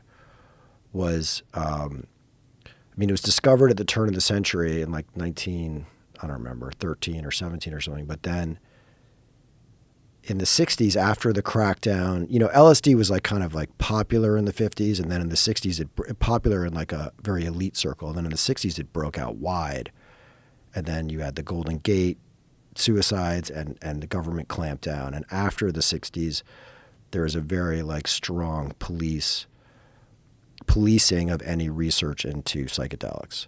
But while that was going on, MDMA was being used very quietly as a therapeutic drug for couples in California, among couples therapists. And it has this kind of like ability to make you empathetic. I don't know if you've ever done it, but yeah. It creates a feeling of empathy for yourself and vulnerability and empathy for other people. Mm-hmm. And that's fucking amazing that there's a molecule out there that can fit inside the receptors in your head and make you feel that way. Yeah. And the character in the TV show, it like is all in on that type of research. And so at the beginning of the show, she's going down to Colombia to find the next MDMA, if you will, because as you know, there's all these compounds in Amazon that have not yet been really analyzed, and there's the idea is there's still things yet to be discovered there. That's a really interesting perspective, and that is one that's uniquely available today in terms of like human history, when or the history, at least in the United States, like it's very common and very commonly discussed use of psilocybin therapies for veterans with PTSD, MDMA therapy, ayahuasca therapy, ibogaine for people with addiction problems. All those things, there's so many anecdotal reports and so many people that have experienced it and have had positive experiences, including a lot of legitimate intellectuals and academics who discuss this openly now, like guys like Michael Pollan, journalists, who were very respected, who discuss this openly now, as opposed to it was ridiculed, particularly during the 1970s when they passed that sweeping Schedule I Psychedelics Act where they made everything the most illegal category. When they did that, they sort of stigmatized it in the public's eye as well because it became, against the law and negative and, this is your brain on drugs. Any questions? All that shit. Yeah, I remember. Yeah, that sort of really flavored the way people view things. If you tried to do psychedelic therapy for veterans during the Nancy Reagan era, there's not a chance in hell it would stick. No, you're going to jail. Right, but today it's openly discussed. Yeah, and it's also like interesting to think about them not simply for people that are ill.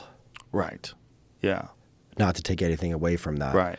Because I think we should do everything we can for our veterans, and I think we owe them a huge debt. Absolutely. And whatever works, like let's try it.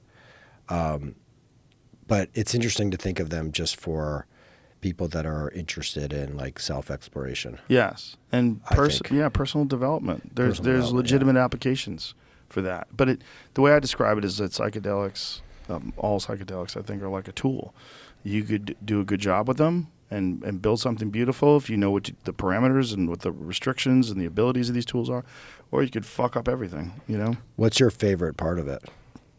Loss of ego. That's a big one. Yeah. And also the fact that these realms, whatever you're doing, whether it's completely inside your own mind and a hallucination, or whether or not it is an actual chemical gateway to another dimension. When you want to go full tinfoil hat, wacky conspiracy, or whether you want to look at it like from a reductionist perspective. Right. At the end of the day, these things are so available. Like, it's so easy to get there, particularly like something like dimethyltryptamine. You're 15 seconds after you take it, you're in another dimension. Like, there's a doorway. Oh, really? Yeah. I've never done that. It's like mushrooms times 1,000,000 plus aliens. Really? It is the most profound psychedelic experience by far that I've ever had happen to me. And I think most people would agree that it's the most potent of all psychedelics. But it's also the most transient because your body produces it. Your brain knows what it is. And so your body brings it back to baseline very quickly, as opposed to things like LSD, which takes hours and hours to bring back to baseline.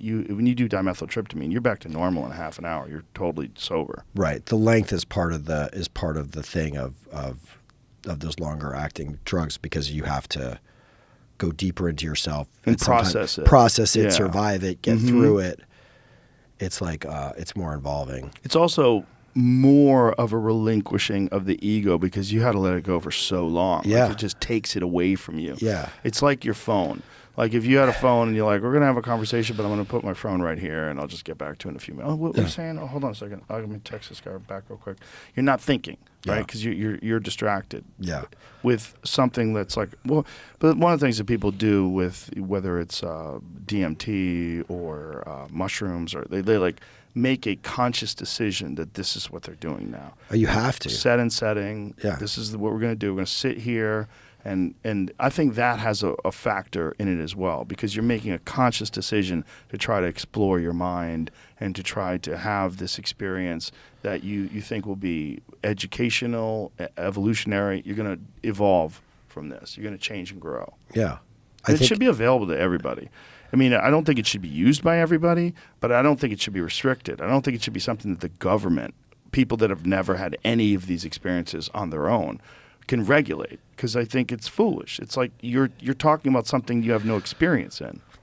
I don't know. I don't know. You don't know what? You think it should be legal or illegal? Think about all the benefits you just described. Who should be deciding whether or not those people get to experience those benefits? Should it be a bunch of pencil pushers in the fucking Pentagon? Should it be the people that get elected to Capitol Hill? The fuck out of here. Those people have no experiences in it. I think there's some value in it being hard to get. Hard to get because it does. I'm sure you would agree. It's not something to do casually. It's not something you should just like. I don't think, and this is like me. Like somebody else could have a totally different opinion, but like I wouldn't do it casually. Like I wouldn't just be like, oh shit, I have 4 hours to kill. Let me go roll over here and grab some LSD and see what happens. So I think the fact that you have to, I'm not saying we should be throwing people in jail. That's a different story. Let's just put that aside for a second in terms of punishment. But I think having it hard, these things hard to acquire is probably not a bad thing, because it definitely separates the wheat from the chaff in the sense of like casual use. Mm-hmm. I don't know. Probably what I'm saying makes no sense, because like anybody that wants to get Molly can get it and go to a club, which is also insane to me. But it's not for me about, the question isn't about government control or not, or a pencil pusher controlling my mind. It's more just like,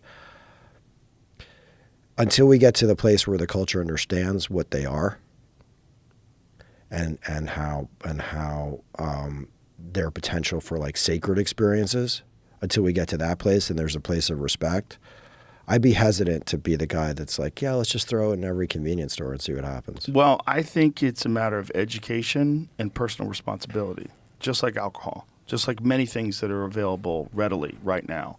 And out of all the drugs that I would make readily available, I don't think alcohol would be the big one. I don't think I'd make it so convenient and easy to get. If you had to pick one drug, why would I say that one? That one's like so destructive. It fucks with your ability to use your motor skills. People drive on it. They commit violence on it. It's not a smart drug to have available.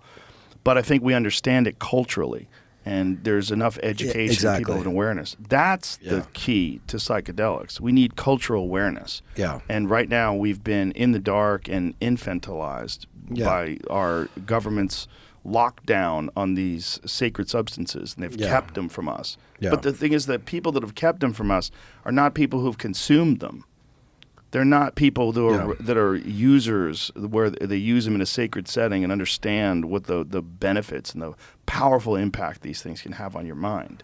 Yeah. It's being done by people that don't have the experience, and they're the ones that, well, I don't think we should have, it's giving people brain damage, and we got to make missiles. We're busy here. You know, I don't think they're the people. I don't think grown adults should be able to tell other grown adults what they can and can't do with their body and their consciousness, particularly when they haven't experienced it themselves. And there's a lot of that going on. Yeah. Yeah. I agree. I think there's a distinction between telling somebody what to do and just availability. That's all. Yes. Well, I think there's the thing with alcohol. Alcohol is readily available, but you have to be 21 to be able to buy it in a liquor store. And it's readily available because you can make money on it, right? That's the big thing. Well, also because people enjoy it and they want to have the freedom to be able to have a cocktail. Like if you and I right now we just busted out a couple glasses, had a little whiskey, it's nice. I like it. Or is that what's going to happen, by the way? We can. Do you want to? I wouldn't say no. Okay. Let's get some ice and some glasses. We've been talking. Fuck it. Since we've been talking about all this shit. I mean, there's nothing wrong with it, right? It's like, but you're a grown adult, a very mature person. You know how to handle it. I am the same way. I know how to handle it. It's not like some people are not. Some people are not good at it, and they don't know how to handle it. And what do we do about those? Do we make it illegal because some people are just inherently alcoholics? Like, I don't think so. I think it's personal responsibility and education. And I think treatment centers and counseling and having it distributed by trained professionals that know what it is, know what the dosage is. That way it would be regulated. Like if you were going to buy MDMA, this is pure MDMA. This is not something that came from the cartel. It's cut with fentanyl.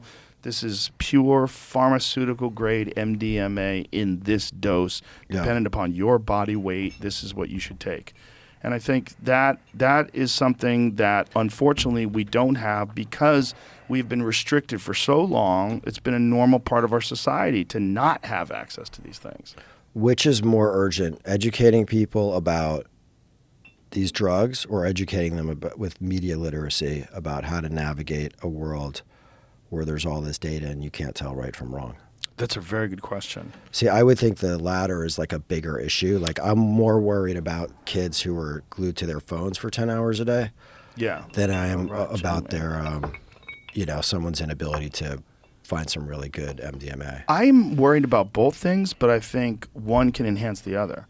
And I think through psychedelics, you have an understanding of the impact of things and the way it affects your consciousness, including the kind of media that you consume. And I think maybe that would be better for everybody to just have a reset in your perspective of how you view things. Like a holiday, a psychedelic holiday. A little psychedelic holiday. We call it the Joe Rogan Day. Just have a day. It's like a day. It's once a year. My friend Ari does this thing called Shroom Fest every year, where like all over the world in July, he encourages people to take shrooms for like X amount of days. And, people do it through social media. They talk about it. They get psyched up for it. They get the set and setting correct. And, it's his own personal thing. Repeatedly over several days? Yeah, repeatedly. Oh, really? Yeah, or not. Or do it once. Just do it during that time period. And he see. calls it Shroom Fest. And the idea is that the whole... all the people that are in on it are doing it together. And so there's sort of a sense of community involved in that, which I think was a big part of how psychedelics were consumed throughout history. For sure. I mean, that's the concept of Brian Murarescu's book, where we're talking about ancient Greece. Brian Murarescu, who's a scholar who did all this work on the Eleusinian mysteries, and that during ancient Greece, what these people were drinking when they were drinking wine mixed with psychedelics. And they've found physical evidence in the ceramic vessels that they used to hold the wine. They've found evidence of ergot and other psychedelics. All right. Here we go. And that... Thank you. That...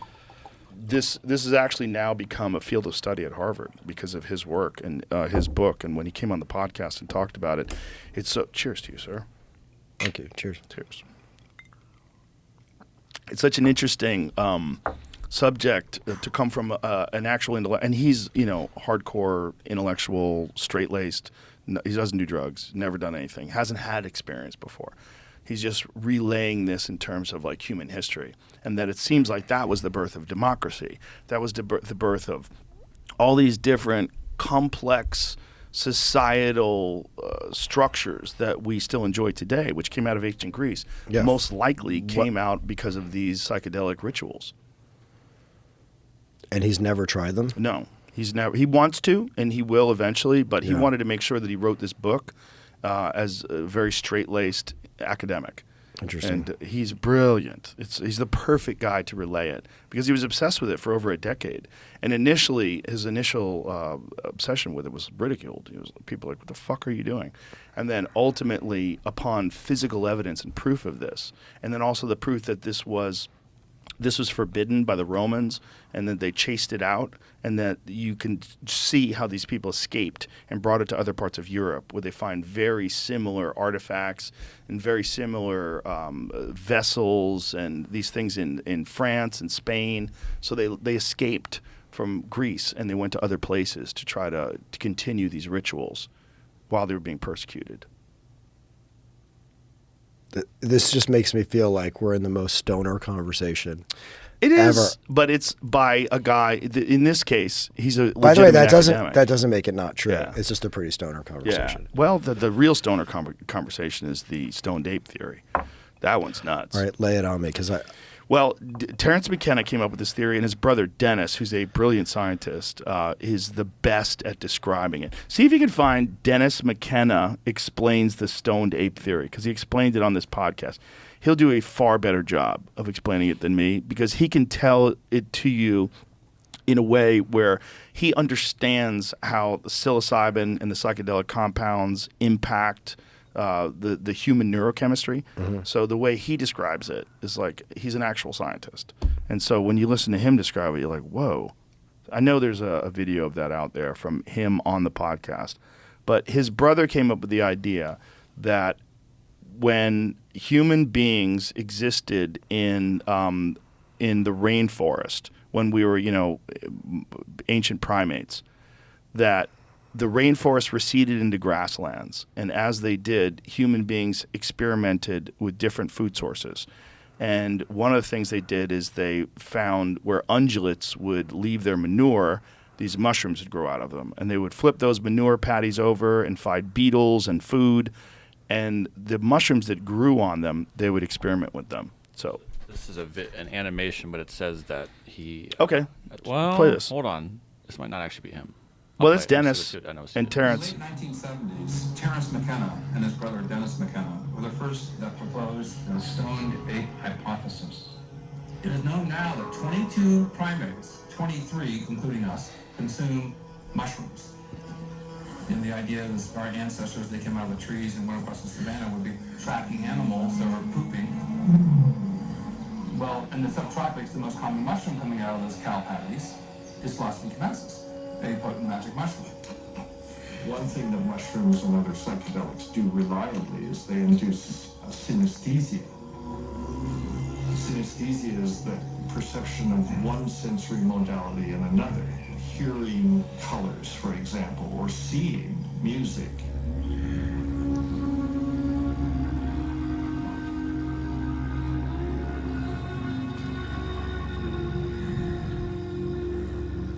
You have these profound experiences, and you have to put yourself in their place and imagine what the impact of such an experience must have been on an early hominid.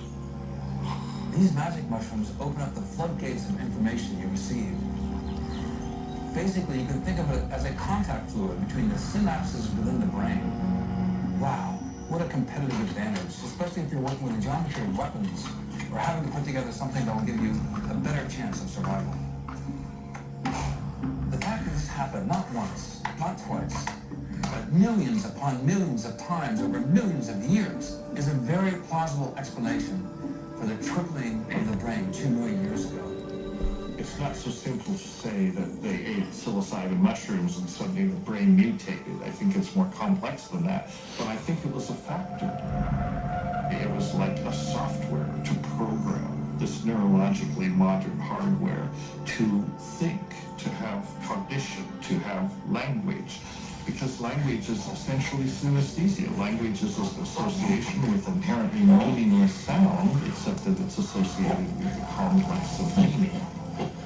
A great deal of the brain's real estate, you might say, is devoted to the generation and or the comprehension of language. Those neural structures are not found in our ancestors. That's the human trait, to have so much physiology devoted to generating and understanding language. And that's a reflection of evolutionary events that made us what we are. Yeah, that's Dennis. So the idea is that the human brain more than doubled in size over a period of 2 million years, which is the greatest mystery in the entire fossil record. Okay. And they don't know why. And it coincides with the same time the climate was shifting from rainforest to grasslands, which would allow these animals, these early hominids, to start to move around and experiment with different food sources. And we know that they ate mushrooms. So why do you think you're so into all of this like early man, like how it all came to be? Because I've noticed this and some of the other things we've been talking about, they all have that in common. Like you're very fascinated with. I'm pretty like, fascinated by primates. Yeah, we are one. You know, why are we like this right now? And since we know, I'm just curious why why it's what about it like is fascinating to you? Because I'm down for it. I think it's interesting, but you fucking love it, and I'm just like, wow, why is he so? I mean, because to me, I don't really. This will sound. I'm not shitting on it in any way, but I don't know that I care what at all, like what made us grow a million years ago. Like I think it's interesting and I'm cool to talk about, but like I feel like you have like a thirst for it and a desire to unpack something. Yeah. What is that? Well, I think, well, first of all, I'm fascinated by human history, and then I'm fascinated by biological history. Yeah. And I'm fascinated by the concept of evolution and the scope of time, how Yeah. long it took for us to become what we are today, and where's it going. That's Yeah. what I think about all the time. That's when I think about like human neural interfaces and Yeah. complex technology and innovation. Like, Yeah. where is that going to lead us? Because it's changed us so much from the 1920s. If you go to 1922 to 2022, that is one of the, if not the biggest change in Yeah. all of human history in terms of the way people interact with each other, behave, access to services and goods, and just information in general. It's fascinating to me. It's what we are now. Just how much our culture's changed since the invention of social media. It's changed so much, and I'm so curious as to where it goes. And I'm so curious as to how we got here, and that there are some primary factors that, like psilocybin, that might have been ignored by mainstream academics when they discuss how we got here and what we are. And do you think you're interested in all of that because you feel like there's something essential to be learned from that history? That, and because I smoke a lot of weed, and it's Yeah. a fun thing to think about when you're high. It is. It's like it's so fascinating. But yeah, I mean, there's definitely something to be learned from it. Is if you don't know how you got here, it's very but difficult it's so long, to extrapolate. It's to so where we're long going. ago, I man. know. I mean, Yeah. it's not how you and I got here. It's Right, like, but we and are it- here, and we are a part of that chain of evolution. I Like, know, but how the did we get time here? period is so big. It's like I Mm-hmm. can't even wrap my head around it. Nor can I. I don't think anyone can. I think you just try. You know? You just try to look at it. And try. It's like when you're thinking about the scope of space. It's like, can you Yeah, really wrap your head around No. it? No, but I'm No. fascinated by it. Yeah. The James Webb Telescope. I'm like, tell Yeah. me more, Neil deGrasse Tyson. Tell Yeah. me more. Yeah. But you don't really grab it all. Yeah, But it's interesting. yeah, it is. I mean, I think it's like interesting how it links up to social issues too. Yes. Like if I was to write an article about you, I think it's interesting that you have this one part of you that's very like down to discover what these primal pieces of our history are. And then at the same time, I don't know what the connection is, but it's notable at the same time, like on your other life outside of this, you like your involvement with UFC, Mm-hmm. which is like a very like evolved, but still has still has the very atavistic aspects to it. Yes. Yes. You Yes. see where I'm going? I know what you're saying. I don't know what it is, and it, like if I was to do that article, I would come to it with total, with no bias to try to figure it out, because I don't have like a point of view about it. But it's interesting that that same, and not to put you on the spot, but I'd rather talk about you than talk about me. That those things coexist in the same person. I don't think that's like a total accident. Well, my fascination with martial arts is that martial arts is a vehicle for developing your human potential. And outside of war and outside of being a police officer or a firefighter, it's one of the most difficult things that a person can navigate. And those people, especially champions, are extraordinary human beings, because what they're doing is what I call high-level problem solving with dire physical consequences. And they're choosing to do that against people that are their same weight, that are equally skilled and equally prepared, and they've managed to find a solution to better all the people that are around them. Those people, the great ones, they're some of the most extraordinary people that you'll ever meet. So that's an evolutionary thing too, in a weird way. But I yes, and it's also, it's like they're choosing to be uncomfortable. They're choosing to do something insanely difficult. It's a total choice. When you get into the octagon, you decide to let them shut that gate behind you. You can quit at any moment. Any moment. Yeah. But yet the real great ones, I've got nothing but profound respect for. You know, even people that you would think on the surface are like a guy like Conor McGregor. You would think on the surface he's so crazy, he talks so much shit, and there's like, that's an extraordinary human being. That's a rare one in X amount of million kind of people that can do what he does and talk the kind of shit he does and then get into an octagon and fuck people up. But you mean mentally? You don't mentally. You don't mean extraordinary control of the mind. Well, extraordinarily physically, obviously. Yeah. But extraordinarily mentally. Did you ever? Are you a fan of MMA? No. I'm going to show you this fight between Conor McGregor and Jose Aldo. Now, Conor McGregor at the time was this incredibly brash, shit-talking Irish guy from Dublin who was beating all these people up, and he gets a shot at the title. And he gets a shot at the title against this guy, Jose Aldo. And Aldo is a fucking legend, and everyone respects Aldo, and everyone's terrified of Aldo. And all Conor does through the entire training camp and all the press conferences is just talk mad shit about him. Hold on a second. Talks mad shit about him the entire time. Months of press conferences. Takes his belt from him at a press conference and screams at him and is like, inside this guy's head. So he's created the ultimate emotional pressure cooker. And Aldo is overwhelmed by the moment. And in those extreme moments of conflict, people either rise to the occasion or they're overwhelmed by the moment. The kind of person who's like a Conor McGregor who can rise to the occasion is truly an extraordinary person. And it's best embodied by this one fight. So if you watch this one fight, it's quick.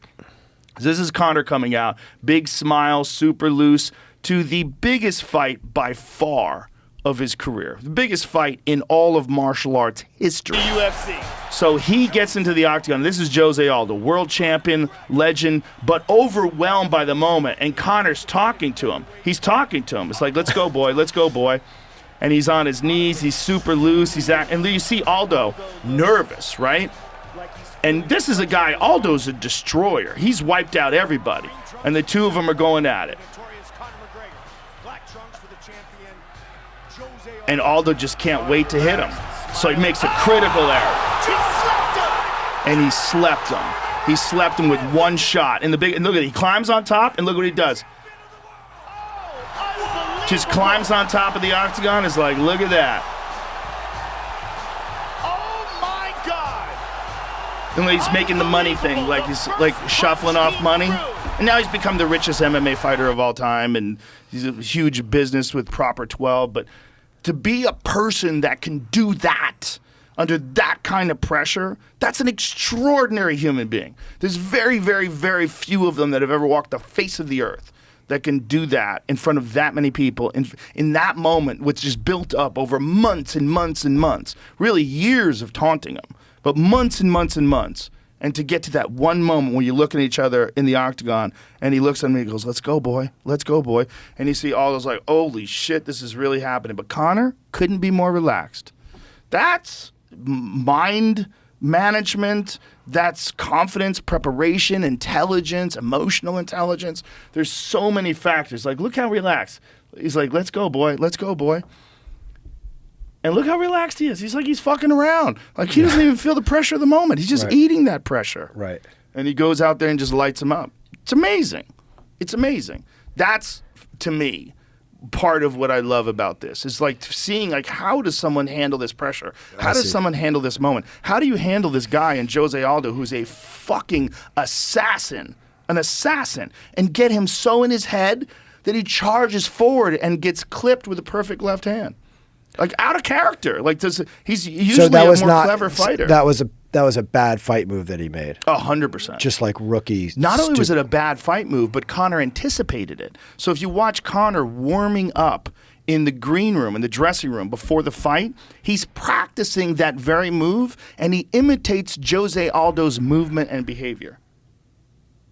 It's like he knew he was going to do that. So he's so far ahead of this game. Yeah. That's why it's so interesting to me. See, look at him. Look at him in the dressing room on the left-hand side. See, he's mimicking his movement and what he's going to do. And he even mimicked the way Aldo moves around. How Aldo, it's not in this particular clip, but he mimics how Aldo is kind of stiff. And he like kind of like likes to really load up on his shots because he's got big power. And he wants to move forward. He wants to crack Conor so bad that he just moves forward and he leaves an opening. And he gets fucked up. See, that's why it's so fascinating to me. You know, people don't understand what it is because they look at it from the outside. It's violence and it's horrible and it's like it's high-level problem solving with dire physical consequences. And it's the craziest game you can play, the wildest game you can play. You can play football. Football's amazing, right? Yeah. But there's a lot of people helping you. There's a ball. There's timeouts.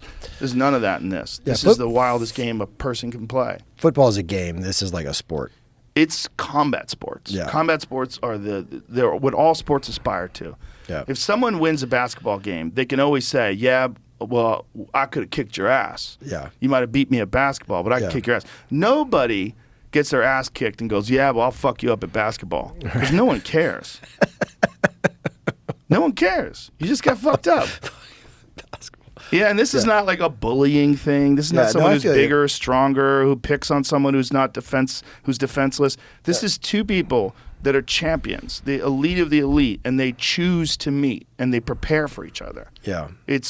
To me, it's the most exciting thing in the world. Yeah. Well, you do it. You give a great explanation for it. Thank you. You really did you really brought it to life for me. Well, and you made me appreciate it. And it's not just men. You know, one of my favorite fighters ever is Rose Namajunas, this female MMA fighter who's like a peace-loving hippie. Yeah. You know, and you know she won the title, and then in her title speech, she was telling everybody we just got to be better people. Yeah. We got to get along better. But I think without that narrative that you put on it, it's hard for people to understand. Yeah. Well, it's one of those things. That's like things. the story of it as a storyteller. Yeah. That I see you doing. Like you created a whole way of understanding the experience that if I didn't have that, I just look at it, I'm like, okay, that's a dude that missed his right hand, another dude that connected with the left. So that's why the story of it is so important. There's so much to that story. That is a crazy story. And that was the rise of Conor. And then Conor went on to beat Eddie Alvarez to become a concurrent 2-division champion. He was the first double champ. So he held both the lightweight and the featherweight title at the same time, which is crazy. And then he abandoned the featherweight title and kept the lightweight title. And then, I mean, those types of people that are the elite of the elite in combat sports athletes, they're some of the most, they could do anything. That's what they interfaced with. That's what they chose to succeed at. They would have succeeded as a special forces operator. They would have succeeded as a fighter jet pilot. They would have succeeded as anything that's very difficult to do if they were obsessed with it and they chose to give themselves to it. So you admire excellence. Yes. As I do too. Yes. I mean, anybody that's really good at something. Yes. It doesn't matter to me what it is. You could be like the best bricklayer in the world. Yes. I think that's just so interesting, and I want to learn about, like, how did you do that? Yes. I admire excellence, and I admire people that are obsessed with things, that are just really focused on just trying to do their very best with this thing, whether it's cabinetry or literature. I admire focus and dedication, and I admire what a human being's able to do with creativity. And fighting is creativity. There's creativity involved in fighting because you're setting things up. It's totally up to you in that moment. You don't think of it as creativity because we think of a painting or a piece of music. But no, I think of it as I don't know if it's like purely creative, but there's certainly creativity involved. Yes, there has to be. There is. There most certainly is. You know, some of the best fighters are super, super creative. You know, they make things happen in these moments. And because there's a level where it's past skill. Yeah. And it's past training, and it's past like muscle force reaction time and shit like that. Yeah, it's a martial art is what it is. It's an art. Word art. Yeah. That's why, like, when I see like Conor knocking out Aldo, to me that's beautiful. Yeah. That is a work of art. Yeah. It's a fascinating work of art. Yeah, I think half the country would think it's scary. Yeah, More for than sure. half the country would think it's scary. Come on, man. You know 20 people, 10 of them are pussies. You know? It's people are scared of everything. Yeah. Like people, it's like so many people have never had to overcome difficult things in their life. Well, so they you know never what developed a character. But you know what it is also? You see it as a work of art because I think you have the background and the understanding of all that went into it. Yeah. And I would argue that you're not the only guy like that. Obviously, anyone that's like a fan probably has some of that.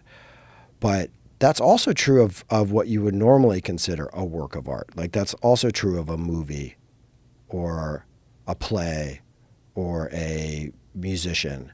The deeper your background is in understanding what they're doing, the more you can appreciate it. Yes. And if you don't have any background at all and you're just raised on, just to pick on TikTok because it's easy, and you're just raised on TikTok videos, you might not appreciate something that's like really high level. For sure. You know? Sure. I mean, if you grow up today and you don't have any background in music, you can't appreciate what a concert pianist has to do Right. to get to a position to play Mozart. Right. Yeah. Right. But if you are a musician and you watch some brilliant pianist just nail it, you're like, oh my God. Yeah. Because you can appreciate the art form. You understand the effort that's involved. You have a comprehensive understanding of this expression. Yeah. And I think it's like, we were talking about responsibility earlier a little bit. I think it's like a little bit up to the artist to assume that audiences want to have that appreciation, want to do that work. Yeah. Because some people do. Some people do. And if they don't, they should. Well, you have to play for the people that do. Really, you have to kind of make it for yourself. Well, you have have to to make it do for people both. like yourself.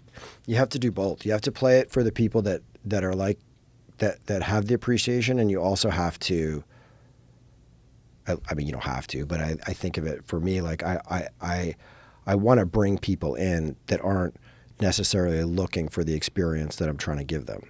Right. You open the door for them to appreciate it. I want to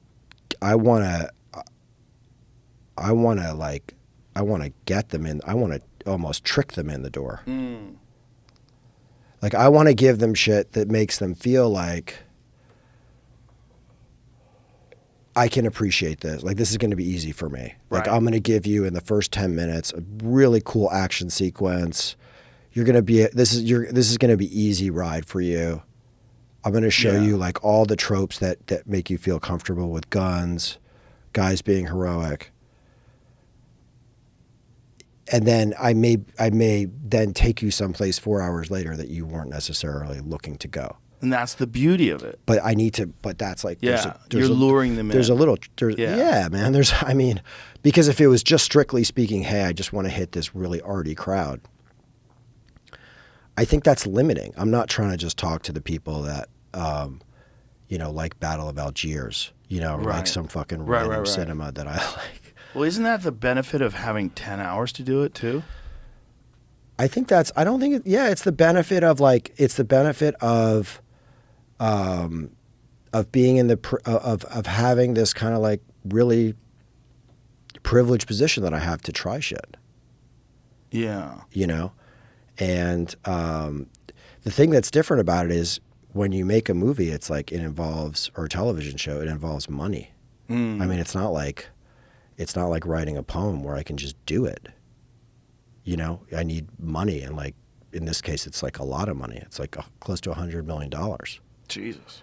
So, Thank God Apple's rich. I don't even think they know where that money is. They have so much money. They have more money than most countries. It's kind of crazy. They just make computers and phones, and they fucking run shit. They're also a health company.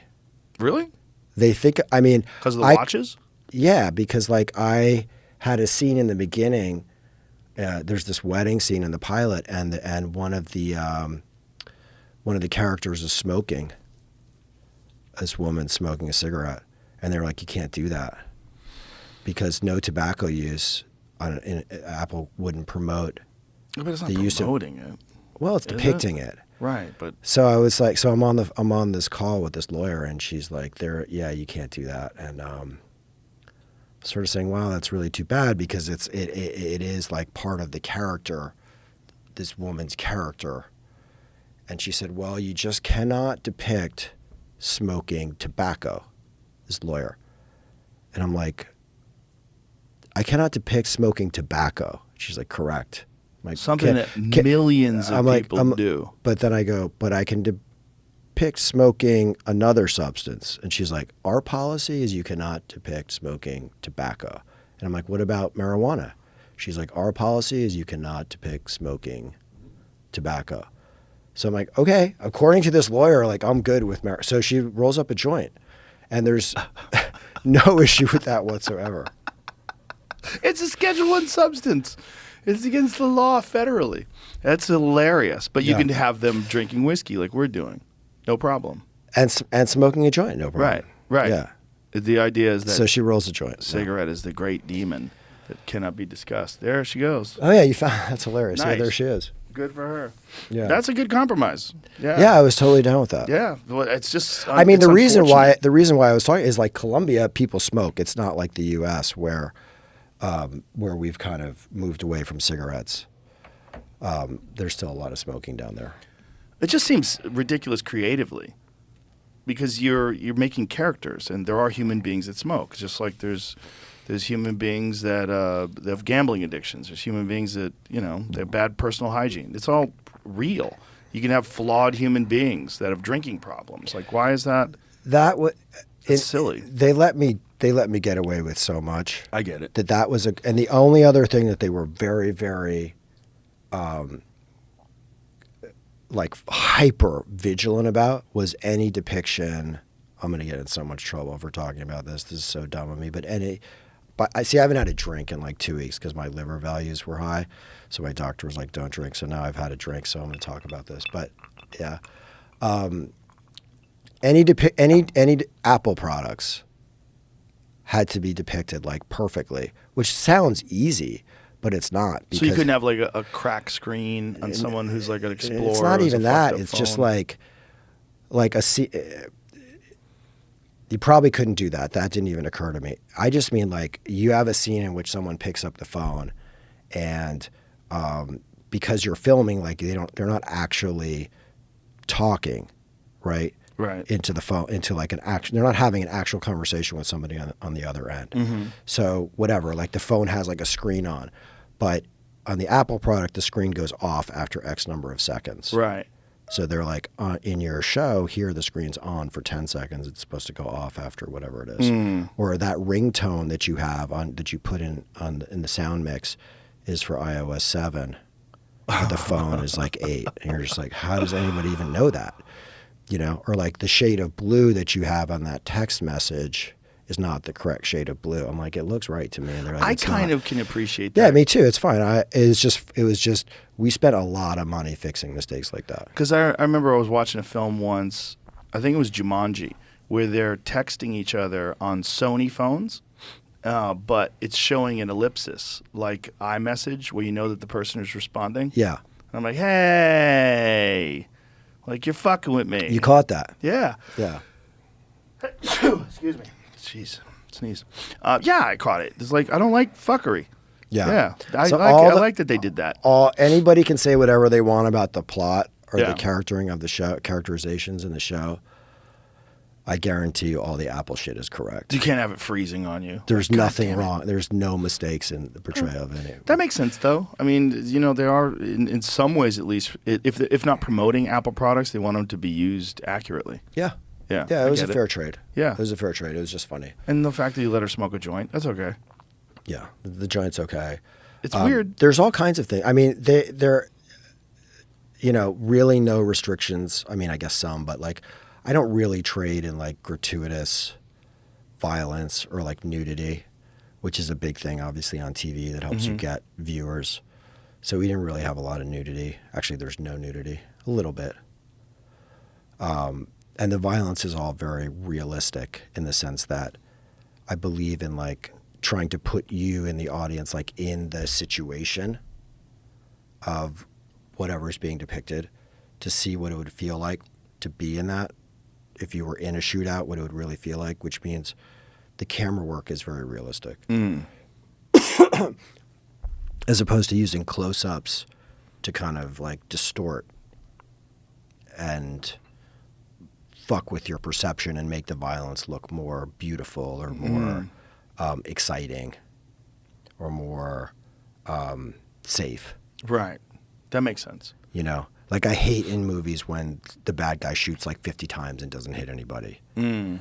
And you never have a big shot that shows the geographical relationship between the two people that are shooting each other. Mm. And it's all just like selling a gun, selling a close-up of a gun, selling the bullet flying out. Right. And you're never actually like showing the audience how it would really go down. Yeah, there's a difference between the suspension of disbelief involved in a lot of like action films. Yeah. Yeah. Which I love. Like John Wick is amazing. Yeah. I'm not taking anything. And there's a time and a place for it, like with 2 gummies on a Saturday afternoon. Yeah, or it's something. fun. Yeah, it's great. Yeah. But there's also this other idea of like, hey, let's put the audience in the situation, as opposed to having the audience, like let's put the audience at eye level with our characters, where they really feel what the characters would be feeling or what they would feel if they were in the room, as opposed to like most movies, like the audience is sort of like put above the action, so you can watch it from a safe perspective. And not feel like you're implicated in it, and you're embedded, and you can enjoy it. So in your show, you're embedded a little bit, yeah. So that I can then like, hopefully after the violence, track you into like a psychological and emotional place. It's not just about like showing you how it would be to be in a firefight. It's also about like the scenes that follow it, so that I can keep you feeling things that I want you to be feeling. Yeah, who are your favorite filmmakers? Like, who do you draw inspiration from? I mean, I think that I don't know. I think like There Will Be Blood. Oh yeah, is probably the best movie that I've seen. Like current, it's not current, but like in my adult life.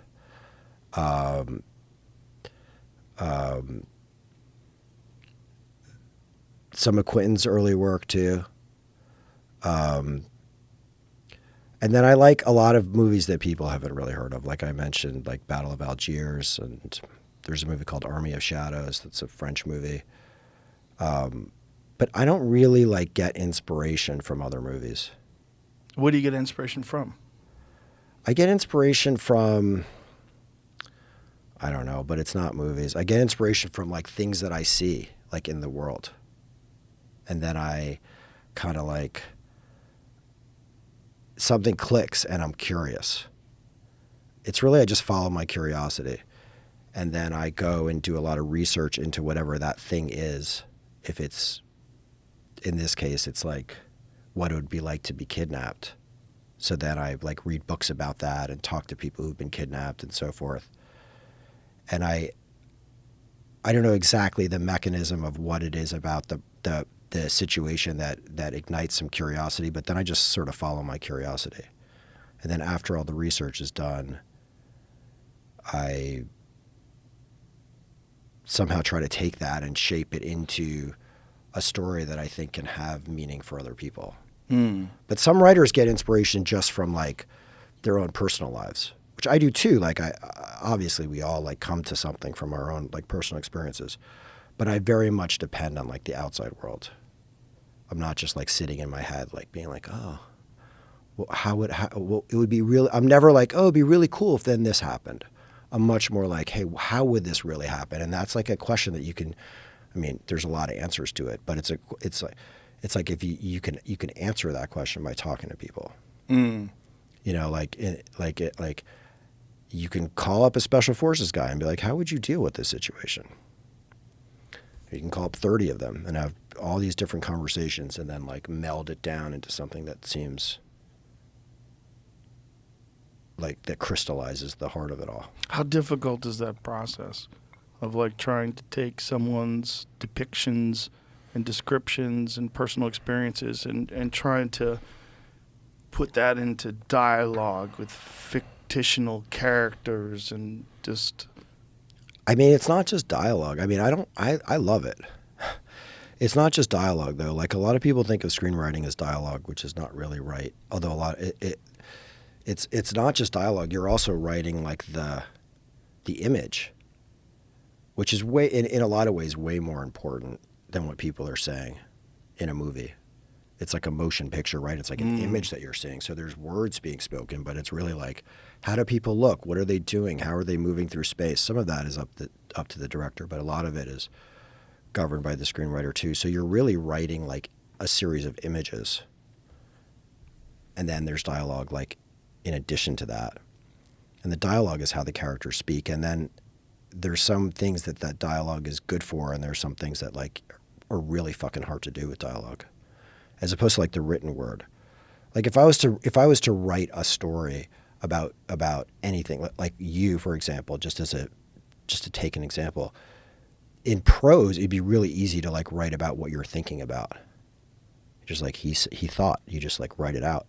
But if it's a movie, like the only way I can get access to your brain is either through your behavior, right? Because there's no like thought bubble over your head. So I either have to like describe what you're doing in such a way that it reveals who you are, or I have to have you say some shit that's really revealing about who you are. That's pretty hard. Like depicting people's inner states. And then you don't have total control over it because an actor, another human being's like taking your work and like bringing it to life. So they bring a whole nother level of like inspiration and artistry and interpretation and meaning on top of whatever it is you were originally starting with. What is that feeling like when you're seeing someone like Jeremy Renner, like taking your words and bringing them to life, and you have expectations of what it's going to be like, and then you see this artist's interpretation of it, and what is that feeling like when you're watching it all come to life? It can be like a great pleasure, you know. It can be amazing. A lot of times it's better. Really? You know, a lot of times you're like, oh my God, this is so much better than I thought it was. You know, if it's a good actor. Right. If it's a great actor like Jeremy is, you know, you're like, wow, I must be really fucking good. You're like, nah, it's just like he's bringing so much to it. Yeah. You know, he's putting so much like intensity into it. If you have an actor that's not as skilled, it can go the other way, and you're like, God, this stuff sucks. So it all depends on like the intelligence and talent of the actor usually. That's got to be tricky in the casting process to try to figure out who's who. Yeah, I mean that's kind of the big thing about directing is like you try to cast it right. It's like kind of the big decision, and everything else follows it. But it's a huge like hugely collaborative thing that's unique to the performing arts, where you don't have total control, like as a novelist or as a journalist or whatever. Prose, you have total control. It's a collaboration, and that's like can be amazing. Totally amazing. What is your creative process like? Like if you decide you're going to make a film, what is it like from the moment you sit down? Like, do you have a concept in your head? Are you driving around your car and you're thinking about some guy who diffuses bombs? Where does it come from, and how do you set about bringing it to life? I mean, it's I don't know that I have like the same process every time. Like I said, there's usually some experience that either I'm told about or happens to me. Like for example, the action sequence that starts. I'll give you a very specific example that starts this show. I knew I needed an action sequence somewhere in the beginning of it because that's just like a demand of the form. Like you're selling a thriller, you need to have some action in the beginning, and it's also a way of like introducing people to the fact that this is a story with danger and stakes, and it's something I do well. So I knew that I had to have something like that. And then I was kind of casting around until I was reading about an operation in Afghanistan, Operation Anaconda, and there was a series of events that this was like in 2000, the thing happened in 2002. There was a series of events in the beginning of it, and a friend of mine who had been on, he wasn't on that op, but he knew about it because I think he overlapped with some of the team guys that were on it. Started talking to me about this very specific thing that happened on a mountain in Afghanistan in 2002. Okay, and I heard the story from somebody that had like pretty good knowledge of it, and it wasn't like my story. It didn't fit like what I was doing exactly, but there were some pieces of that story, of the way that one Navy SEAL commando thought that somebody that was on his team was dead, and he wasn't really sure. Basically, a guy got shot, and he was presumed to be dead, and he got left. And then there was a controversy about whether he was actually really dead or not. And I know that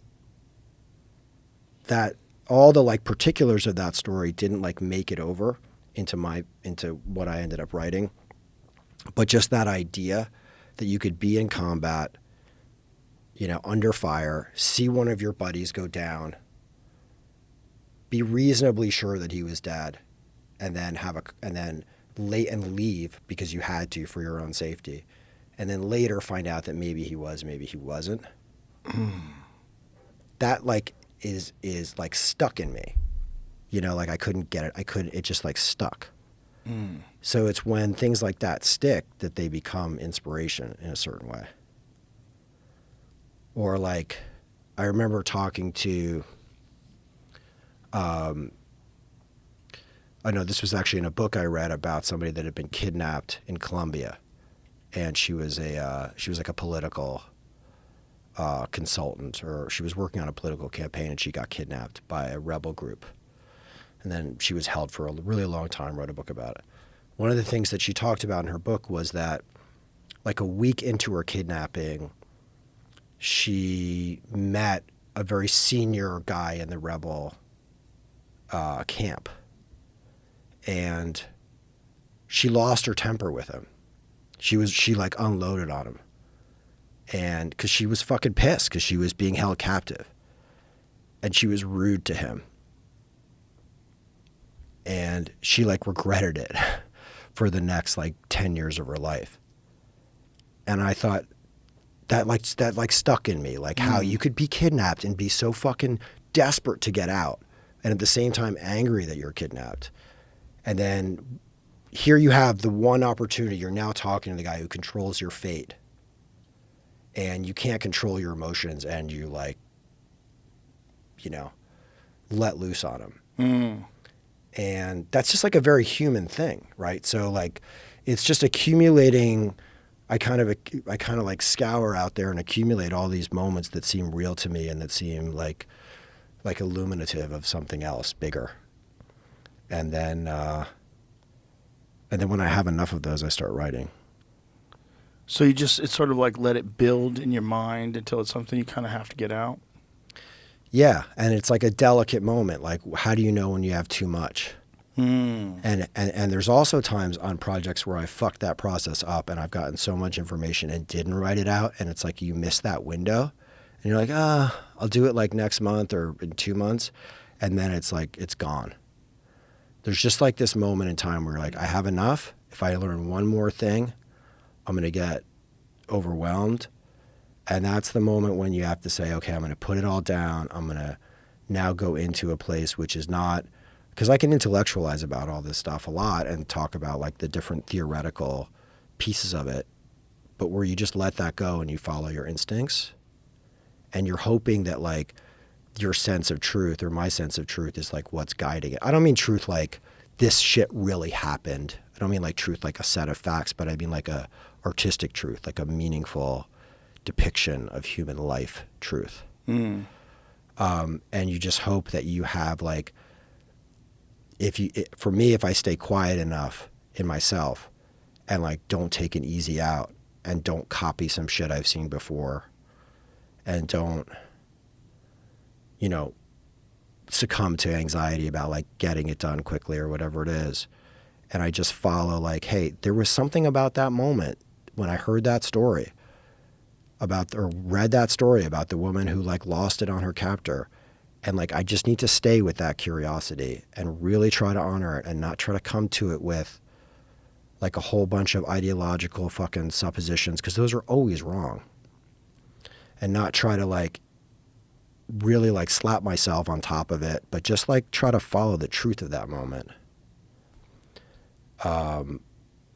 Which is a hard thing to do. Like, you have to be very relaxed and have a lot of like faith in yourself and stuff.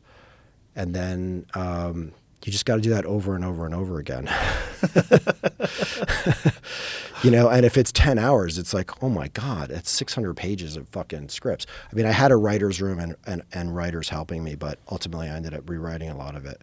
So that's kind of the process. And sometimes it's better to be, you know, at home and like totally comfortable in my like setup, and I have everything really how I need it to be. And sometimes the stuff I write like in the back of a pickup truck bouncing on a jungle road on the way to set is like just as good, if not better. Where there's like a gun to my head and someone's saying like, we're going to be on set in 5 minutes and you need to finish the scene. And I'm like, you know, sometimes the pressure creates like a kind of like, I don't know, like a kind of like force. A window of creation. Yeah. Yeah. Yeah. And I'm sure it's the same way with all writers. Like, oh, I don't know how other people work, but it can, I mean, I grew up like having to write for money, like as a journalist, like you get paid by the word. So I learned to write like on a fucking subway, you know, you do it wherever you have to do it. But I think that process before you start typing is also writing. That process of thinking about it, even though you're not physically like putting words in order, it's part of the whole imaginative enterprise. And it's an important part for me to like sift out the I hesitate to keep using this word truth, but to sift out whatever might be authentic from all the other influences. And if I find myself doing something that feels like, hey, I'm really just doing this because I copied somebody, because I saw a scene like this in another movie. I mean, there's 1 or 2 instances where I like rip somebody off in this show, but by and large, if it felt like I was ripping somebody off, I like won't allow myself to do it. That doesn't mean it's better, because people have done amazing shit, and there's like nothing wrong with copying them, but I try to not do that. So when you have these moments, like when you're thinking about this woman who screamed at her captor, do you have like a way that you do you just immediately try to write them down so you don't forget them? Do you try to capture what the when it hits you and resonates with you? Just try to just like, I gotta go somewhere real quick and just sit down and write that out. How do you make sure that doesn't slip away from you? Sometimes it does slip away, man. I mean, a lot of times I like, because I'll like have a notebook or whatever and write it down. But sometimes shit slips away and you lose it. But then it comes back later. I mean, things come back in the most magical ways. That's the best part of it. I mean, I remember writing, there's a scene in episode 4 where one of the characters, who's the special forces guy, is talking to a friend of his in the CIA. And he's asking for help with this like problem of getting his sister out. And I remember like sitting there and being like, this is a pretty hard scene to write, because I got to do it. The conversation has to happen pretty quickly, just because of the needs of the plot. Like, I don't have a lot of time for this, and they're on the phone, so the dialogue is really going to be the only thing that lives. Like, there's no image that's going to be interesting. It's 2 fucking guys talking on a phone. It's like the most boring thing to look at. So the dialogue has to be really elevated in that case. You see what I mean? Mm-hmm. So I was like, oh, this is actually pretty hard. And for whatever reason, it was like coming down to the wire. And I was trying to imagine, I knew what the special forces guy was going to say, because it was obvious what he was going to say. And all of a sudden, as I was writing this CIA guy, I wrote this line where he goes, not every problem has a solution, which I was like, oh, that's a really good fucking line. And I was like, oh, wow, I was kind of happy about it. And I was talking to a friend of mine like 4 or 5 days ago who worked on the show, who is the sound mixer, this guy Paul Otteson, was amazing. And he was telling me, I really liked that line. That was so good. Like, it really made me think about my life, like that sometimes there are problems and we just have to accept that they exist. You know, we have to live with the consequences of them. There's not a solution to every problem. I was like, thanks, Paul. And then I got off the phone, hung up, and I remembered, oh, fuck. Like 15 years ago in a bar in D.C., there was a CIA guy who fucking told me that, talking about Syria. And so, you know, I like the provenance of it had like kind of been lost in like the neural network of my brain or whatever. But so things, you do like drop things, but I feel like if they're meaningful, they kind of come back sometime. And when you have like 10 hours to fill, there's just like so many times where like something will come back in that you might have left on the wayside a long time ago. Well, you're constantly cultivating your gardens of thought and creativity too, right? Yeah, I mean, I try to. I mean, that's a nice way of putting it, as a garden. But yeah, I try to like, I try to like stay open to other people is the biggest thing, and stay open to other experiences so that I'm not always like, just like riffing on myself, which is a little bit limiting. But listen, man, the process, whatever it is, the result is amazing. I'm a big fan. You do some really awesome shit, and I can't wait. Check this out, Echo 3 on Amazon, or excuse me, on Apple, not Amazon. Sorry, Apple. And it's available now, right? Yeah, it's available now. Are all the episodes available now? No, 1 through 5 are available right now. Then it's like an episode every week. There's a new episode that drops every Friday. Okay. Up until you get to 10. So you gotta consume them one at a time. Exciting. I'm looking forward to it. Thanks, man. I really enjoyed this conversation. Thank you very much. And thanks for everything you do. Really Thanks, appreciate it. Yeah, thanks for having me. Bye, everybody.